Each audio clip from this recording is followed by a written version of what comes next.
దేవునికి స్తోత్రం కలుగునుగా. హల్లెలూయా, ఆమేన్, హల్లెలూయా, స్తోత్రం, హల్లెలూయా, హల్లెలూయా, హల్లెలూయా. ఆమేన్. మత్తయి సువార్త 14వ అధ్యాయము, పరిశుద్ధ గ్రంథముల నుండి మత్తయి సువార్త 14వ అధ్యాయము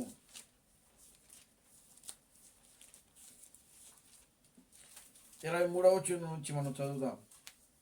24 నుంచి 24 నుంచి చివరి వరకు మనం చదువుదాం.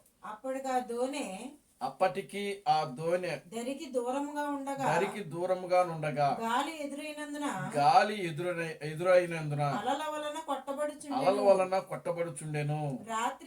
రాత్రి నాలుగవ జామున ఆయన సముద్రం మీద నడుచుచు వారి యొద్దకు వచ్చెను. ఆయన సముద్రము మీద నడుచుట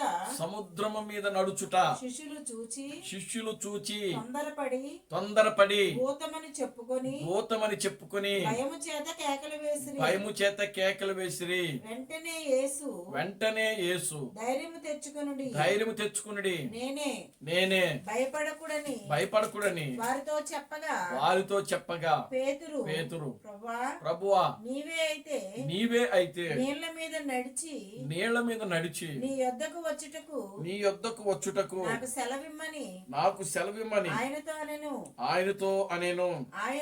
ఆయన రమ్మనగానే పేతురు దోణి దిగి యేసునొద్దకు వెళ్ళుటకు నీళ్ల మీద నడిచెను. కానీ గాలిని చూచి భయపడి మునిగిపోసాగి ప్రభువా, నన్ను రక్షించమని కేకలు వేసెను. వెంటనే యేసు చెయ్యి చాపి అతను పట్టుకొని అల్ప విశ్వాసి ఎందుకు సందేహపడితివని అతనితో చెప్పెను. వారు దోణి ఎక్కినప్పుడు గాలి అణిగెను. అంతటా దోణిలో ఉన్నవారు వచ్చి నీవు నిజముగా దేవుని కుమారుడు అని చెప్పి ఆయనకు మ్రొక్కిరి.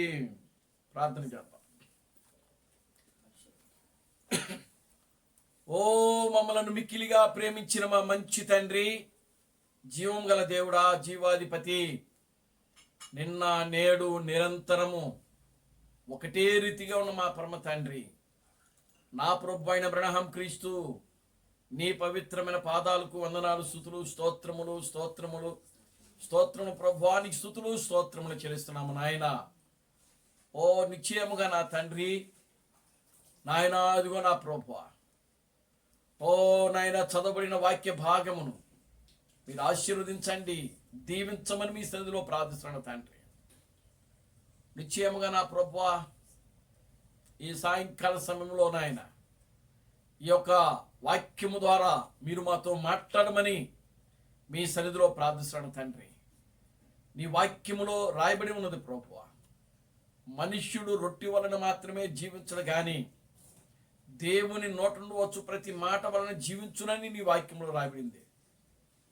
నీ వాక్యము నన్ను బ్రతికించుచున్నది, నా బాధలలో అదే నాకు నెమ్మదిని కలిగించుచున్నదని నీ వాక్యంలో రాయబడింది ప్రభువా.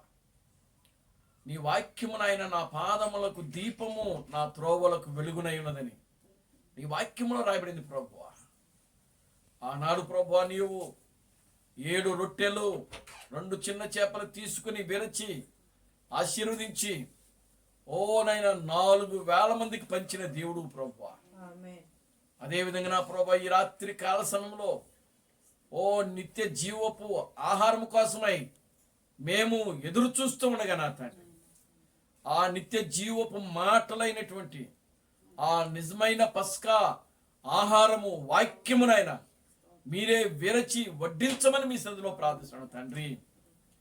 ఓ నీ కార్యములు ప్రభువా మా జీవితాలు జరిగించండి, మీరు మమ్మల్ని బలపరచండి. నీ వాక్యమునకు వ్యతిరేకంగా పనిచేస్తున్న ప్రతి విధమైన చీకటి కార్యములను, దయ్యపు కార్యములను, దురాత్మ శక్తులను ఆ ప్రభు అయిన క్రీస్తు నామములో గద్దించిరైపరుస్తున్నాను తండ్రి. ఓ నిశ్చయముగా నాయన నీ కార్యములు జరిగించి బలపరిచి ముందుకు నడిపించి మీరు మహిమ పొందమని జీవము కలిగిన నా ప్రభు అయిన క్రీస్తు బ్రహ్మణుని సర్వశక్తి కలిగిన నామములో ప్రార్థించి స్తుతించి వేడుకొనుచున్నాము. ఆమేన్. అందరూ కూర్చోండి.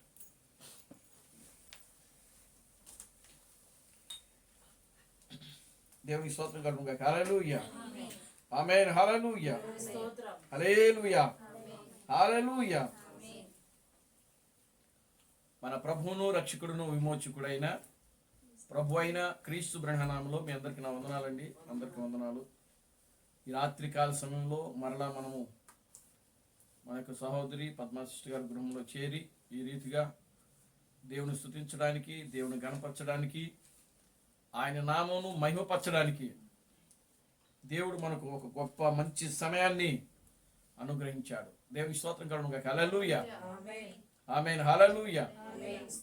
ఎంతో మందికి లేని భాగ్యమును దేవుడు మనకు అనుగ్రహించాడు. ఆయన దేవుని స్తోత్రం కలుగుగా. హల్లెలూయా.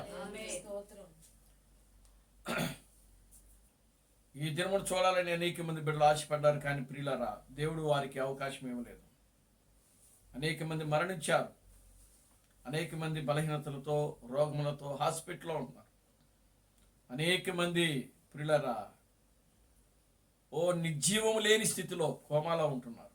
కానీ దేవుడు తన యొక్క ఉచితమైన కృపను బట్టి, ప్రేమను బట్టి, దయను బట్టి దేవుడు మనల్ని కాపాడి, మనల్ని రక్షిస్తూ, మనల్ని బ్రతికిస్తూ ఆయన సజీవులుగా ఉంచుతున్నాడు. దేవుని స్తోత్రం కలుగుగా. హల్లెలూయా. ప్రతి బలహీనత నుండి ఆయన మనకు విడుదల ఇస్తా ఉన్నాడు. ఆమేన్. హల్లెలూయా.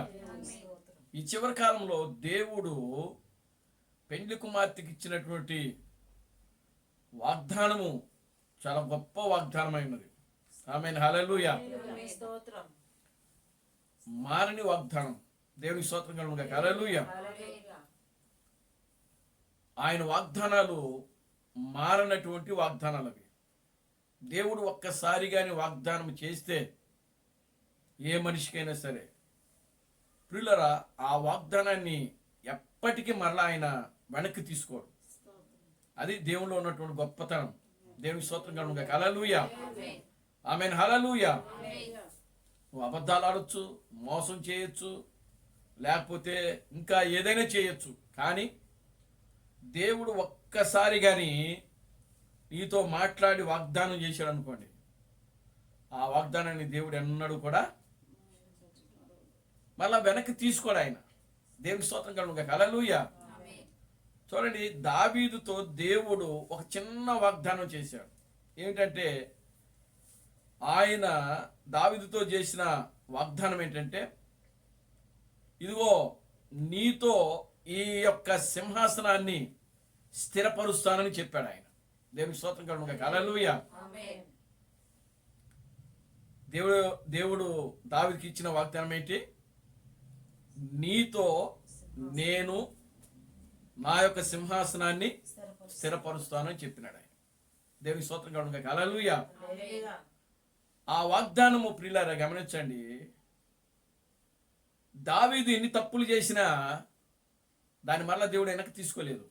దేవుని స్తోత్రం కలుగుగా. హల్లెలూయా. చూడండి, దావీదు రాజు అయిన తర్వాత ఎన్నో తప్పులు చేశాడు ఆయన. యాజకుడు చేయవలసినటువంటి పని దావీదు చేశాడు. దేవుని స్తోత్రం కలుగుగా. హల్లెలూయా. ఏమిటి అనంటే చూడండి, మందసము, దేవుని యొక్క మందసము ప్రియులరా దావీదు ఉన్న టైంలో అది వేరే ప్రాంతంలో ఉంది. అయితే దావీదుకు ఆలోచన వచ్చింది, దేవుని యొక్క మందసము మనం అక్కడి నుంచి తీసుకుని వచ్చి ఈ యొక్క దావీదు పురంలో ఇక్కడ ఇజ్రాయెల్లో మనం పెట్టుకుందాం అని చెప్పి ప్రియులరా ఆ యొక్క ఒబేదేదు అనేటువంటి ఒకరింట్లో ఆ మందసం ఉంది. ఆ మందసం ఉన్న ఆ ఇంట్లో ఉంది కాబట్టి ఒబేదేదు యొక్క కుటుంబం ఆశీర్వదించబడిందని వాక్యంలో రాయబడింది. దేవుని స్తోత్రం కలుగుగా. హల్లెలూయా. ఆ మందసాన్ని తీసుకురావాలి, ఆ ఇంట్లో నుంచి తీసుకుని వచ్చి ఇదిగో ఈ యొక్క దావీదు పురంలోనే, ఈ యొక్క బేతేలులోనే, ఈ బెత్లెహేములోనే ఆ యొక్క షిలోహ్ అనేటువంటి ప్రాంతంలో మనం పెట్టాలి అని చెప్పి ఆలోచన కలిగాడు. దేవునికి స్తోత్రంగా ఉండగా హల్లెలూయా.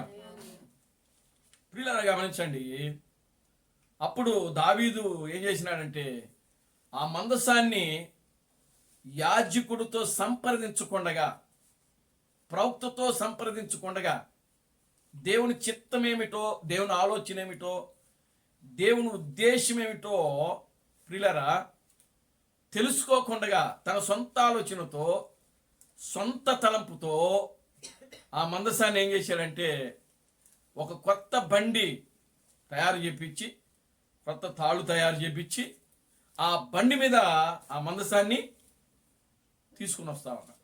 దేవునికి స్తోత్రం కలుగును గాక హల్లెలూయా. కానీ దాన్ని బండి మీద తీసుకురాకూడదు. మందసాన్ని ఎవరు మోయాలి? యాజకులు మోయాలి. దేవునికి స్తోత్రం కలుగును గాక హల్లెలూయా. మందసాన్ని ఎవరు మోయాలి? యాజకులు మోయాలి. మరి ఆ సంగతి దావీదుకు తెలియదా అంటే తెలుసు. దావీదుకు తెలుసు. అసలు దావీదు చేయవలసిన పని ఏంటంటే, ఆలోచన వచ్చిన వెంటనే, ఆ తలంపు వచ్చిన వెంటనే దావీదు చేయాల్సిన పని ఏంటి?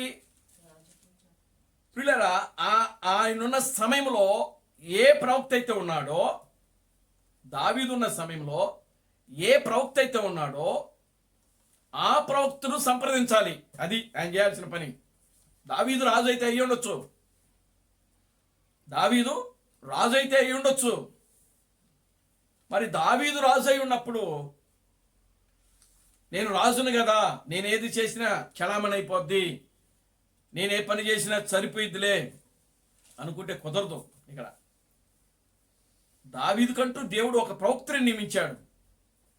ఆ ప్రవక్త మాటే దావీదు వినాలా, ఆ ప్రవక్త మాట దావీదు తీసుకోవాలి. నేను రాజును కదా, నేనేదైనా చేస్తే చెల్లుబాటు అవుద్ది, దేవుడు దాన్ని సమర్థిస్తాడులే అని అనుకుంటే కుదరదు. అక్కడ దేవునికంటూ ఒక చట్టం ఉంటుంది. దేవునికి స్తోత్రం కలుగును గాక హల్లెలూయా. దేవునికి ఒక క్రమం ఉంటుంది. కనుక ఆ క్రమాన్ని, ఆ చట్టాన్ని ఆయన ఎప్పుడు కూడా దాటిపోడు దేవుడు. ఆమేన్ హల్లెలూయా. కనుక ఇప్పుడు దావీదు ఏం చేసినాడు అని అంటే, ప్రవక్తతో సంప్రదించకుండగా, ప్రవక్తతో మాట్లాడకుండగా, తన సొంత ఆలోచనతో ప్రియులారా గమనించండి, ఒక కొత్త బండి తయారు చేపించి ఆ బండి మీద తీసుకుని ఒక కొత్త తాళ్ళు తయారు చేపించి, బండిని తయారు చేపించి, ఏమండి ఆ బండి మీద ఏం చేస్తున్నాడు? మందసాన్ని ఓబేదేదు కుటుంబం నుంచి దావీదు పురానికి తీసుకొని వస్తున్నాడు. దేవునికి స్తోత్రం కలుగును గాక హల్లెలూయా. క్రీస్తు బెనహా మాట్లాడుతున్నాడు. దేవుని చిత్తము లేకుండా దేవునికి ఒక సేవ చేయటం అనే వర్తమానంలో మాట్లాడుతున్నాడు ఆయన. ఆమేన్ హల్లెలూయా. అప్పుడు ఏమైందండి అని అంటే, ఆ బండి ప్రియులారా గమనించండి, వచ్చేటప్పుడు మార్గ మధ్యలో ఆ చక్రం ఊడి బండి పడిపోతున్న సమయంలో ఒక వ్యక్తి వెళ్ళి మందసం పడిపోతుంది అని చెప్పి ఆ మందసాన్ని పట్టుకున్నాడు. వెంటనే ఆ వ్యక్తి ఏమైపోయాడు? మరణించాడు. దేవునికి స్తోత్రం కలుగును గాక హల్లెలూయా. కనుక ఇప్పుడు దావీదు తప్పు చేశాడు కదా, దావీదు ప్రియులారా ఆ సింహాసనం మీద నుంచి నేను దించేస్తానని దేవుడు అనుకోవాలా. దేవునికి స్తోత్రం కలుగును గాక హల్లెలూయా. ఆమేన్ హల్లెలూయా. అంటే దేవుడు వాగ్దానం చేశాడు దావీదుకి, నీతో నేను నా సింహాసనాన్ని స్థిరపరుస్తాను అని వాగ్దానం చేశాడు. అతను తప్పు చేసినా కూడా దాని పరిగణనలోకి తీసుకోకుండా ఆ తప్పుని క్షమించి దేవుడు ఏ వాగ్దానం అయితే చేశాడో ఆ వాగ్దానాన్ని రద్దు చేయలేదు దేవుడు. ఆమేన్ హల్లెలూయా. ఎందుకంటే ఆయన వాగ్దానం కట్టుబడి ఉన్నాడు ఆయన. ఆమేన్ హల్లెలూయా. ప్రియమైన దేవుని బిడ్డలారా గమనించండి, అటువంటి సర్వశక్తి కలిగిన దేవుడు ఆయన. ఆమేన్ హల్లెలూయా. దావీదు చిన్నప్పటి నుంచి నమ్మకంగా ఉన్నాడు. రాజు అయిన తర్వాత కొన్ని తప్పులు చేశాడు దావీదు. ఆమేన్ హల్లెలూయా. కనుక దేవుడు వాగ్దానం చేశాడు ఆ దావీదుకి. వాగ్దానం చేసిన దేవుడు దావీదు పట్ల ఎలా ఉన్నాడో తెలుసా? ఎలా ఉన్నాడు? నమ్మకంగా ఉన్నాడు. దేవునికి స్తోత్రం కలుగును గాక. హల్లెలూయా. దేవుడు దావీదు పట్ల ఎలా ఉన్నాడు?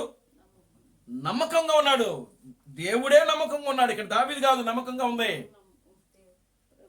మీకు అర్థమవుతుందా? దేవునికి స్తోత్రం కలుగును గాక. హల్లెలూయా. దావీదుకు దేవుడు వాగ్దానం చేస్తే, ఇప్పుడు వాస్తవంగా ఎవడైనా తప్పు చేశాడు అనుకోండి, ఆ తప్పును బట్టి ఏం చేయాలి? అదే రాజు సౌలు ఉన్నాడు. సౌలు అమాలీకులు దగ్గరికి వెళ్ళి యుద్ధం చేయమని చెప్పి వాళ్ళందరినీ హతమార్చమని చెప్పాడు. ఆయన కూడా ఆ యుద్ధంలో తప్పు చేశాడు. ఏంటి తప్పు అని అంటే, అందమైనవి, బలిష్టమైనవి, బలం కలిగినటువంటివి గొర్రెలు, ఎద్దులు, గాడిదలు, గొర్రెలు అవన్నీ కూడా ఏం చేసినాడు? ఆయన దాచుకున్నాడు. దేవుని స్తోత్రం కలుగును గాక. హల్లెలూయా. కానీ దాచుకున్నాడు, అది దేవుడికి తెలిసింది. వెంటనే సౌలుతో దేవుడు ఏం చెప్తున్నాడు ఇక్కడ? ఇక నువ్వు రాజుగా ఉండడానికి పనికిరావు, నా మాట నువ్వు అతిక్రమించావు. మరి అదే దావీదు, మరి దావీదు కూడా ఆజ్ఞ అతిక్రమించాడు కదా, దావీదు కూడా పాపం చేశాడు కదా, దావీదు కూడా తప్పు చేశాడు కదా. మరి దావీదుతో ఎందుకు ఆ మాట అనలేకపోయాడు దేవుడు? సౌలుకి దేవుడు వాగ్దానం ఎన్నడూ చేయలేదు, కానీ దావీదుతో దేవుడు వాగ్దానం చేశాడు. దేవునికి స్తోత్రం కలుగును గాక. హల్లెలూయా. ఆ వాగ్దానానికి దేవుడు దావీదు పట్ల నమ్మకముగా, యథార్థంగా దేవుడు ఉన్నాడు ఇక్కడ. దేవునికి స్తోత్రం కలుగును గాక. హల్లెలూయా. దావీదు అయితే యథార్థతలో లేడు కానీ, నమ్మకంగా లేడు కానీ దేవుడు దావీదు పట్ల ఎంతో నమ్మకంగా, యథార్థంగా ఆయన ఉన్నాడండి. అందుకనే ప్రియమైన దేవుని బిడ్డలారా, ఆయన వాగ్దానములు నమ్మదగినవి. దేవునికి స్తోత్రం కలుగును గాక. హల్లెలూయా. దేవుడు మనల్ని నమ్మి భూమి మీదకి తీసుకొచ్చాడు ఆయన ఈ చివరి దినాలు. ఆమేన్. హల్లెలూయా. దావీదును దేవుడు నమ్మాడు. ఆమేన్. హల్లెలూయా. అందుకే ఆయన వాగ్దానం చేశాడు. ఈరోజు ఈ చివరి దినాల్లో దేవుడు నిన్ను నన్ను కూడా నమ్మి ఇంత గొప్ప సందేశాన్ని దేవుడు మనకిచ్చాడు. దేవునికి స్తోత్రం కలుగును గాక. హల్లెలూయా. మరి ఆ సందేశాన్ని పట్టుకున్న నీవు, ఆ వాక్యాన్ని పట్టుకున్న నీవు, ప్రియులారా, మనం ఎంత యథార్థంగా ఉంటున్నామో, ఎంత నమ్మకంగా ఉంటున్నామో దేవునికి, ఎంతగా దేవునికి భయము భక్తి కలిగి జీవిస్తున్నామో అనేది మనల్ని మనం ఏం చేసుకోవాలంటే పరిశీలన చేసుకోవాలి, పరీక్ష చేసుకోవాలి. దేవునికి స్తోత్రం కలుగును గాక. హల్లెలూయా. ఆమేన్. హల్లెలూయా. వాగ్దానం చేసిన దేవుడు నమ్మదగిన దేవుడు. ఆమేన్. హల్లెలూయా. రాత్రికాల సమయంలో మనం ధ్యానం చేయబోయేటువంటి అంశము, సియోను కుమారి నీ కన్నులు వాగ్దానం మీద ఉంచుము. దేవునికి స్తోత్రం కలుగును గాక. హల్లెలూయా. చూడండి ప్రియమైన దేవుని బిడ్డలారా, గమనించండి. చదవబడిన ఈ యొక్క వాక్య భాగంలో ఇక్కడ పేతురు మనకు కనబడతా ఉన్నాడు. దానికి పైనంతా కూడా మనం చదివితే ఆయన ఒక 5 రొట్టెలు తీసుకున్నాడు, ఆయన కొండ మీద ప్రసంగం చేశాడు. దేవునికి స్తోత్రం కలుగును గాక. హల్లెలూయా. ఎక్కడ ప్రసంగం చేశాడండి? ఆ కొండ మీద ప్రసంగం చేశాడంట. దేవునికి స్తోత్రం కలుగును గాక. హల్లెలూయా. చూడండి ప్రియమైన దేవుని బిడ్డలారా, గమనించండి. ఆయన ప్రసంగం చేశాడు, ముగించేశాడు. మనకు 13వ వచనం నుంచి మనకు ఆ విషయాలు మనకు కనబడతా ఉంటాయి. దేవునామానికి మహిమ కలుగును గాక. హల్లెలూయా. అప్పుడు ఆయన అద్దరికి వెళదాము అని చెప్పేసి ప్రసంగాన్ని ముగించేసేసి ఏం చేశాడంటే జనాలంతా కూడా పంపించేశాడు ఆయన. అప్పుడు శిష్యులు యేసుక్రీస్తు కంటే కూడా ముందుగానే మనము అద్దరికి వెళదాము అని చెప్పి ఇక్కడ వాడ ఎక్కి ప్రయాణం చేస్తూ ఉన్నారు 12 మంది శిష్యులు. దేవునికి స్తోత్రం కలుగును గాక. హల్లెలూయా. యేసు అప్పుడు ఆ ధోనిలో లేడు. యేసుక్రీస్తు వారితో కూడా ప్రయాణము చేయటం లేదు. దేవునికి స్తోత్రం కలుగును గాక. హల్లెలూయా. వారితో కూడా ప్రయాణం చేయటం లేదు. కేవలము శిష్యులు మాత్రమే ప్రయాణం చేస్తూ ఉన్నారు. ఆ ప్రయాణంలో వాళ్ళు ఎప్పుడు ప్రయాణం మొదలుపెట్టారు అంటే మొదటి జాములో ప్రయాణం మొదలుపెట్టారు. మొదటి జాము అంటే సాయంకాల సమయము. ఒక రాత్రికి మొదటి జాము ఎదురానంటే సాయంకాల సమయము. దేవుని స్తోత్రం కలుగును గాక. హల్లెలూయా. చూడండి, యేసును 12 మంది శిష్యులను ఏర్పాటు చేసుకున్నాడు ఆయన. అది ఒక చిన్న సంఘం. అది ఆమేన్. హల్లెలూయా. ఒక చిన్న సంఘం. అది ఎవరి సంఘం? అది యేసు యొక్క సంఘము. ఆమేన్. హల్లెలూయా. Glory to God. హల్లెలూయా. చూడండి, వారి కన్నుల ముందు యేసు అనేకమైన అద్భుతాలు, ఆశ్చర్యకార్యాలు, గొప్ప కార్యాలు చేస్తా వచ్చాడు. ఆమేన్. హల్లెలూయా.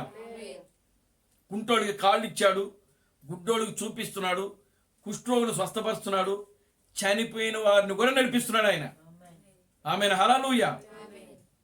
కనుక ఇదంతా కూడా శిష్యులు, ఆ చిన్న సంఘము చూస్తానే ఉంది, గమనిస్తానే ఉంది. దేవుని స్తోత్రం కనుక. హల్లెలూయా. కనుక యేసు కంటే కూడా ముందుగా మనం అద్దరికి వెళదాము అని చెప్పి వీళ్ళు ఏం చేసినారంటే ప్రయాణం మొదలుపెట్టారు. సాయంకాల సమయంలో మొదలుపెట్టారు. దేవుని స్తోత్రం కనుక. హల్లెలూయా. ప్రయాణం సాగుతూ ఉంది.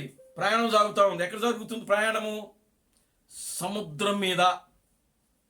దేవుని స్తోత్రం కనుక. హల్లెలూయా. ఎక్కడ జరుగుతుందండి ప్రయాణము? సముద్రం మీద ప్రయాణం జరుగుతుంది. కనుక ఇప్పుడు సముద్రం మీద ప్రయాణం జరుగుతూ ఉన్నప్పుడు రాత్రి 4వ జాము అయిందంట. దేవునికి స్తోత్రం కనుక. హల్లెలూయా. ఏ జాము అండి? చూడండి, అక్కడ వాక్యంలో రాయబడింది, రాత్రి 4వ జామున సముద్రం మీద నడుచుచు. చూడండి, ఇప్పుడు ప్రయాణం సాగుతా ఉన్నప్పుడు 4వ జాము వచ్చింది. 4వ జాము వచ్చినప్పుడు ఆ రాత్రి 4వ జామున యేసు సముద్రం మీద ఏం చేస్తున్నాడంటే నడుచుచు వారి యొద్దకు వస్తున్నాడంట. దేవునికి స్తోత్రం కలుగును గాక. హల్లెలూయా. అంటే సాయంకాల సమయంలో వారితో ఉన్నాడు దేవుడు. మరలా ఎప్పుడు ప్రత్యక్షమవుతున్నాడు అని అంటే 4వ జాములో ఉన్నాడు. ఈ మధ్యలో వారితో యేసు లేడు. దేవుని స్తోత్రం కలుగును గాక. హల్లెలూయా. వారి యొక్క దృష్టి, వారి యొక్క ఆలోచన, వాళ్ళ యొక్క ధ్యాస అంతా కూడా ఏంటంటే యేసు కంటే ముందు మనము అద్దరికి వెళ్ళాలి. అది వాళ్ళ ఆలోచన. దేవునికి స్తోత్రం కలుగును గాక. హల్లెలూయా. వాళ్ళ ఆలోచన మంచిదే, అది వాళ్ళ ఉద్దేశం మంచిదే, వాళ్ళ తలంపు మంచిదే. అది దేవునికి స్తోత్రం కలుగును గాక. హల్లెలూయా. ఇప్పుడు యేసు 4వ జాములో, ఆ రాత్రి 4వ జాము అంటే తెల్లవారుజాము. అంటే ఇంకా కొన్ని గంటల్లో ఉదయకాలం రాబోతుంది. దేవునికి స్తోత్రం కలుగును గాక. హల్లెలూయా. ఇంకా మరి కొన్ని గంటల్లో ఏ జామున సూర్యుడు ఉదయించబోతున్నాడు. అంటే తెల్లవారుజాము. ఈ 4వ జామే తెల్లవారుజాము. ఆమెన్. హల్లెలూయా. 4వ జామే తెల్లవారుజాము. అంటే ఇంకా కొన్ని గంటల్లో ఏమి జరగబోతుందంటే తెల్లవారుజాము కాదు, సూర్యుడు ఉదయించబోతున్నాడు. సూర్యుని యొక్క వెలుగులోనికి వాళ్ళు రాబోతున్నారు. దేవుని స్తోత్రం కలుగును గాక. హల్లెలూయా. అయితే ఆ సూర్యుని యొక్క వెలుగులోనికి రాకముందు వాళ్ళకి ఏం జరిగింది అని అంటే పెద్ద అలజడి జరిగింది. యేసు సముద్రం మీద నడుస్తూ వస్తున్నాడు. ఆయన నడుస్తున్నప్పుడు ఆ చిన్న సంఘము ఏమైపోయిందంటే భయపడింది. ఎందుకు భయపడింది అని అంటే ఆ యేసు సముద్రం మీద నడుస్తున్నప్పుడు ఆయన వస్త్రాలు ఎలా కనబడుతున్నాయంటే తెల్లగా దగదగ మెరుస్తూ ఉన్నాయి. వారు ఏమని భయపడ్డారు? దయ్యమేమో భూతమేమో అని చెప్పి భయపడుతున్నారు. దేవునికి స్తోత్రం కలుగును గాక. హల్లెలూయా. దయ్యమేమో భూతమేమో అని చెప్పి భయపడుతున్నారు వాళ్ళు. భయపడుతున్న సమయంలో అప్పుడు యేసు నోరు తెరిచి భయపడొద్దు నేనే అన్నాడు. ఆయన ధైర్యం తెచ్చుకునుడి, భయపడకుడి, నేనే అన్నాడు ఆయన. దేవుని స్తోత్రం కలుగును గాక. హల్లెలూయా. అక్కడ సముద్రమే ఉప్పొంగటం లేదు, గాలి అప్పటి వరకు నిమ్మలంగానే ఉంది, ఏ అలజడి లేదు, ప్రశాంతంగా వాళ్ళ ప్రయాణం జరుగుతుంది. ఆమేన్. హల్లెలూయా. ప్రశాంతంగా వాళ్ళ ప్రయాణం జరుగుతుంది. వాళ్ళ ప్రయాణంలో యేసు 4వ జాములో, ఆ తెల్లవారుజాములో సూర్యుడు ఉదయించే ఇంకా కొన్ని గంటల్లో ఈయన ప్రత్యక్షమయ్యాడు అక్కడికి, వాళ్ళ ముందుకి. దేవునామానికి మహిమ కలుగును గాక. హల్లెలూయా. వాళ్ళలోకి అప్పుడు కలవరం వచ్చింది. దేవునికి స్తోత్రం కలుగును గాక. హల్లెలూయా. అప్పుడు వాళ్ళు భయపడ్డారు, భయపడి కేకలేస్తున్నారు, దేవునికి స్తోత్రం కలుగును గాక. హల్లెలూయా. ఆమేన్. హల్లెలూయా. భయపడి కేకలు వేసి వాళ్ళు ఏం చేస్తున్నారంటే ఆ యొక్క సముద్రం మీద అంతా కూడా భూతము దయ్యమని చెప్పి యేసును చూచి వాళ్ళు ఏం చేస్తున్నారంటే కలవరపడతా ఉన్నారు, భయపడుతున్నారండి. దేవునామానికి మహిమ కలుగును గాక. హల్లెలూయా. అప్పుడు యేసు ఏమంటున్నాడు? భయపడకుడి, ధైర్యము తెచ్చుకునుడి, నేనే అన్నాడు. అప్పుడు పేతురు వెంటనే, ప్రభువా నీవే అయితే నేను కూడా నీళ్ల మీద నడుచుటకు నాకు సెలవిమ్ము అని పేతురు అడిగాడు. దేవునికి స్తోత్రం కలుగును గాక. హల్లెలూయా. అప్పుడు యేసు ఏమన్నాడంటే రమ్మని ఆయన పలికాడు. యేసు ఏమన్నాడు? రమ్మని సెలవిచ్చాడు. అప్పుడు వెంటనే పేతురు దోణి దిగాడంట. దేవునికి స్తోత్రం కలుగును గాక. హల్లెలూయా. ఆయన దోణి దిగి ఆయన సముద్రం మీద, నేల మీద అడుగు పెట్టగానే చూడండి, అప్పుడు ఆయన ఏం చేశాడంటే ఆ యొక్క నీళ్ళన్నీ కూడా ఎలా ఉన్నాయంటే ఆయనకి భూమిగా ఉంది, గట్టిగా ఉన్నాయి. దేవునికి స్తోత్రం కలుగును గాక. హల్లెలూయా. ఆయన 2-3 అడుగులు వేశాడు. పేతురు సముద్రం మీద నడవడానికి ఏం చేశాడు? నడిచాడు. ఎన్ని అడుగులు వేశాడు? 1-2-3 అడుగులు వేసి ఉంటాడు అంతే. దేవునికి స్తోత్రం కలుగును గాక. హల్లెలూయా. చూడండి ఆ వాక్యాన్ని మనం చదువుదాం. ఆయన రమ్మనగానే పేతురు దోణి దిగి యేసు నొద్దకు వెళ్ళుటకు నేల మీద నడిచాను ఉంది ఇక్కడ. అంటే నడిచాడు. దేవుని స్తోత్రం కలుగును గాక. హల్లెలూయా. కానీ గాలిని చూచి భయపడి మునిగిపోసాగి ప్రభువా నన్ను రక్షించమని కేకలు వేసాను. చాలు. అంటే యేసుకు ఈ దోణికు ఆ మధ్యలో కొంత గ్యాప్ ఉంది. అంటే పేతురు ఇప్పుడు ఎక్కడికి వెళ్తున్నాడు? యేసు దగ్గరికి నడిచి వెళ్తున్నాడు. దేవుని స్తోత్రం కలుగును గాక. హల్లెలూయా. దోణి దిగాడు, ఆ నేల మీద అడుగు పెట్టాడు. నీళ్లు ఎలా ఉన్నాయంటే మామూలుగా ఉన్నాయి, భూమి ఎలా ఉందో అలా ఉంది. దేవునికి స్తోత్రం కలుగును గాక. హల్లెలూయా. నడిచాడు పేతురు. కొన్ని అడుగులు వేయగానే అప్పుడు మరలా ఆయన ముందట ఒక బలమైనటువంటి అల నిలబడిందంట. దేవునికి స్తోత్రం కలుగును గాక. హల్లెలూయా. వాళ్ళు నడిచేది అక్కడ సముద్రం మీద. మరి సముద్రం మీద నడిచేటప్పుడు సముద్రంలో ఏమొస్తాయి? అలలు వస్తాయి. Glory to God. హల్లెలూయా. అంటే ఆయన అలలకు ఎదురు నడుస్తున్నాడు. పేతురు ఇప్పుడు అలలకి చాలా జాగ్రత్తగా ఉన్నాడు. పేతురు ఇప్పుడు దేనికి ఎదురు నడుస్తున్నాడు? ఆయన అలలకు ఎదురు నడుస్తున్నాడు. ఆమేన్. హల్లెలూయా. కనుక ఇప్పుడు పేతురు ఎదురుగ్గా ఒక అల వచ్చి నిలబడిందంట. దేవునికి స్తోత్రం చెప్పండి. హల్లెలూయా. ఆ అలను చూచి భయపడ్డాడంట. క్రీస్తు బ్రహ్మం చెప్తున్నాడు ఆయన. దేవునికి స్తోత్రం కలుగును గాక. హల్లెలూయా. ఆమేన్. హల్లెలూయా. ఆ అలను చూచి ఆయన భయపడ్డాడంట. భయపడి ఆ అల వెనకాలనే ఏమొస్తుంది? గాలి వస్తుంది. దేవునికి స్తోత్రం కలుగును. హల్లెలూయా. ఆ గాలికి ఈ యొక్క అల వచ్చి నన్ను ఎక్కడ ముంచేస్తుందో అని చెప్పి గాలిని చూచి భయపడి మునిగిపోసాగెను. దేవునికి స్తోత్రం కలుగును. హల్లెలూయా. అది ఒక చిన్న సంఘం అండి. పేతురు నిజంగా వాళ్ళందరిలో కూడా పేతురు ఆయన లీడర్ అన్నమాట, సంఘానికి లీడరు. దేవుని స్తోత్రం కలుగును. హల్లెలూయా. ప్రతి ఒక్కరిలో కూడా తప్పులున్నాయి, కానీ పేతురులో ఎక్కువ తప్పులు ఉన్నాయి. దేవుని స్తోత్రం కలుగును. హల్లెలూయా. అందరిలో 12 మంది శిష్యుల్లో తప్పులున్నాయి, కానీ పేతురులో ఇంకా తప్పులున్నాయి. దేవుని స్తోత్రం కలుగును. హల్లెలూయా. పేతురు ఏం చేసినాడు? క్రీస్తును నేను ఎరగనని చెప్పి 3 సార్లు ఏం చేశాడు? అబద్ధమాడాడు. క్రీస్తుని నేను ఎరగను, ఆయన ఎవరో నాకు తెలీదు, నేను ఆయన ఎప్పుడు చూడలేదు చెప్పాడా లేదు ఈ మాటలో? దేవునికి స్తోత్రం కలుగును. హల్లెలూయా.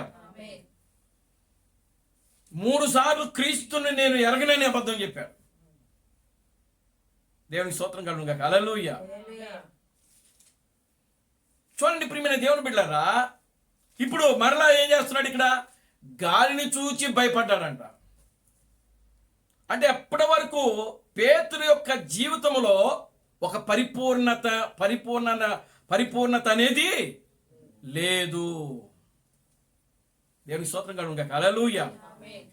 తనలో విశ్వాసం అనేది పరిపూర్ణతలో లేదు పేతురులో.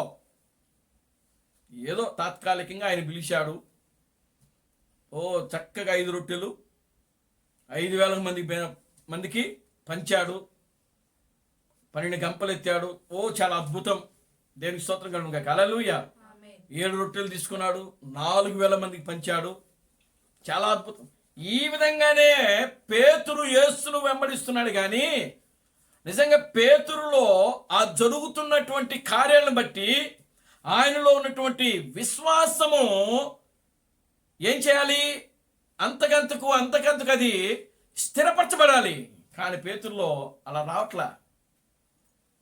దేవునికి స్తోత్రం కలుగును. హల్లెలూయా. పేతురులో ఆ విధమైనటువంటి విశ్వాసము రావటం లేదు. చూడండి, సముద్రము ఈ లోకానికి సూచనగా ఉన్నది. దేవునికి స్తోత్రం కలుగును. హల్లెలూయా. సముద్రము ఈ లోకమునకు సూచనగా ఉన్నది. పేతురు ఒక విశ్వాసికి, నిజమైన విశ్వాసికి సూచనగా ఉన్నాడు ఇక్కడ. దేవునికి స్తోత్రం కలుగును. హల్లెలూయా.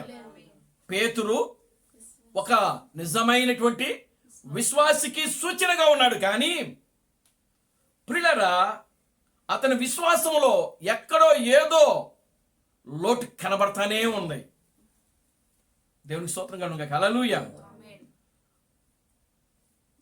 తొందరపడి అడిగింది పేతురే, ప్రభువా నీవే అయితే ఇదిగో నేను కూడా ఈ నీళ్ళ మీద నడవడానికి ఆజ్ఞ ఇవ్వు. వాక్యం ఏం చెప్తుందంటే, అడుగుడి మీకు ఇవ్వబడును. ఆమేన్. హల్లెలూయా.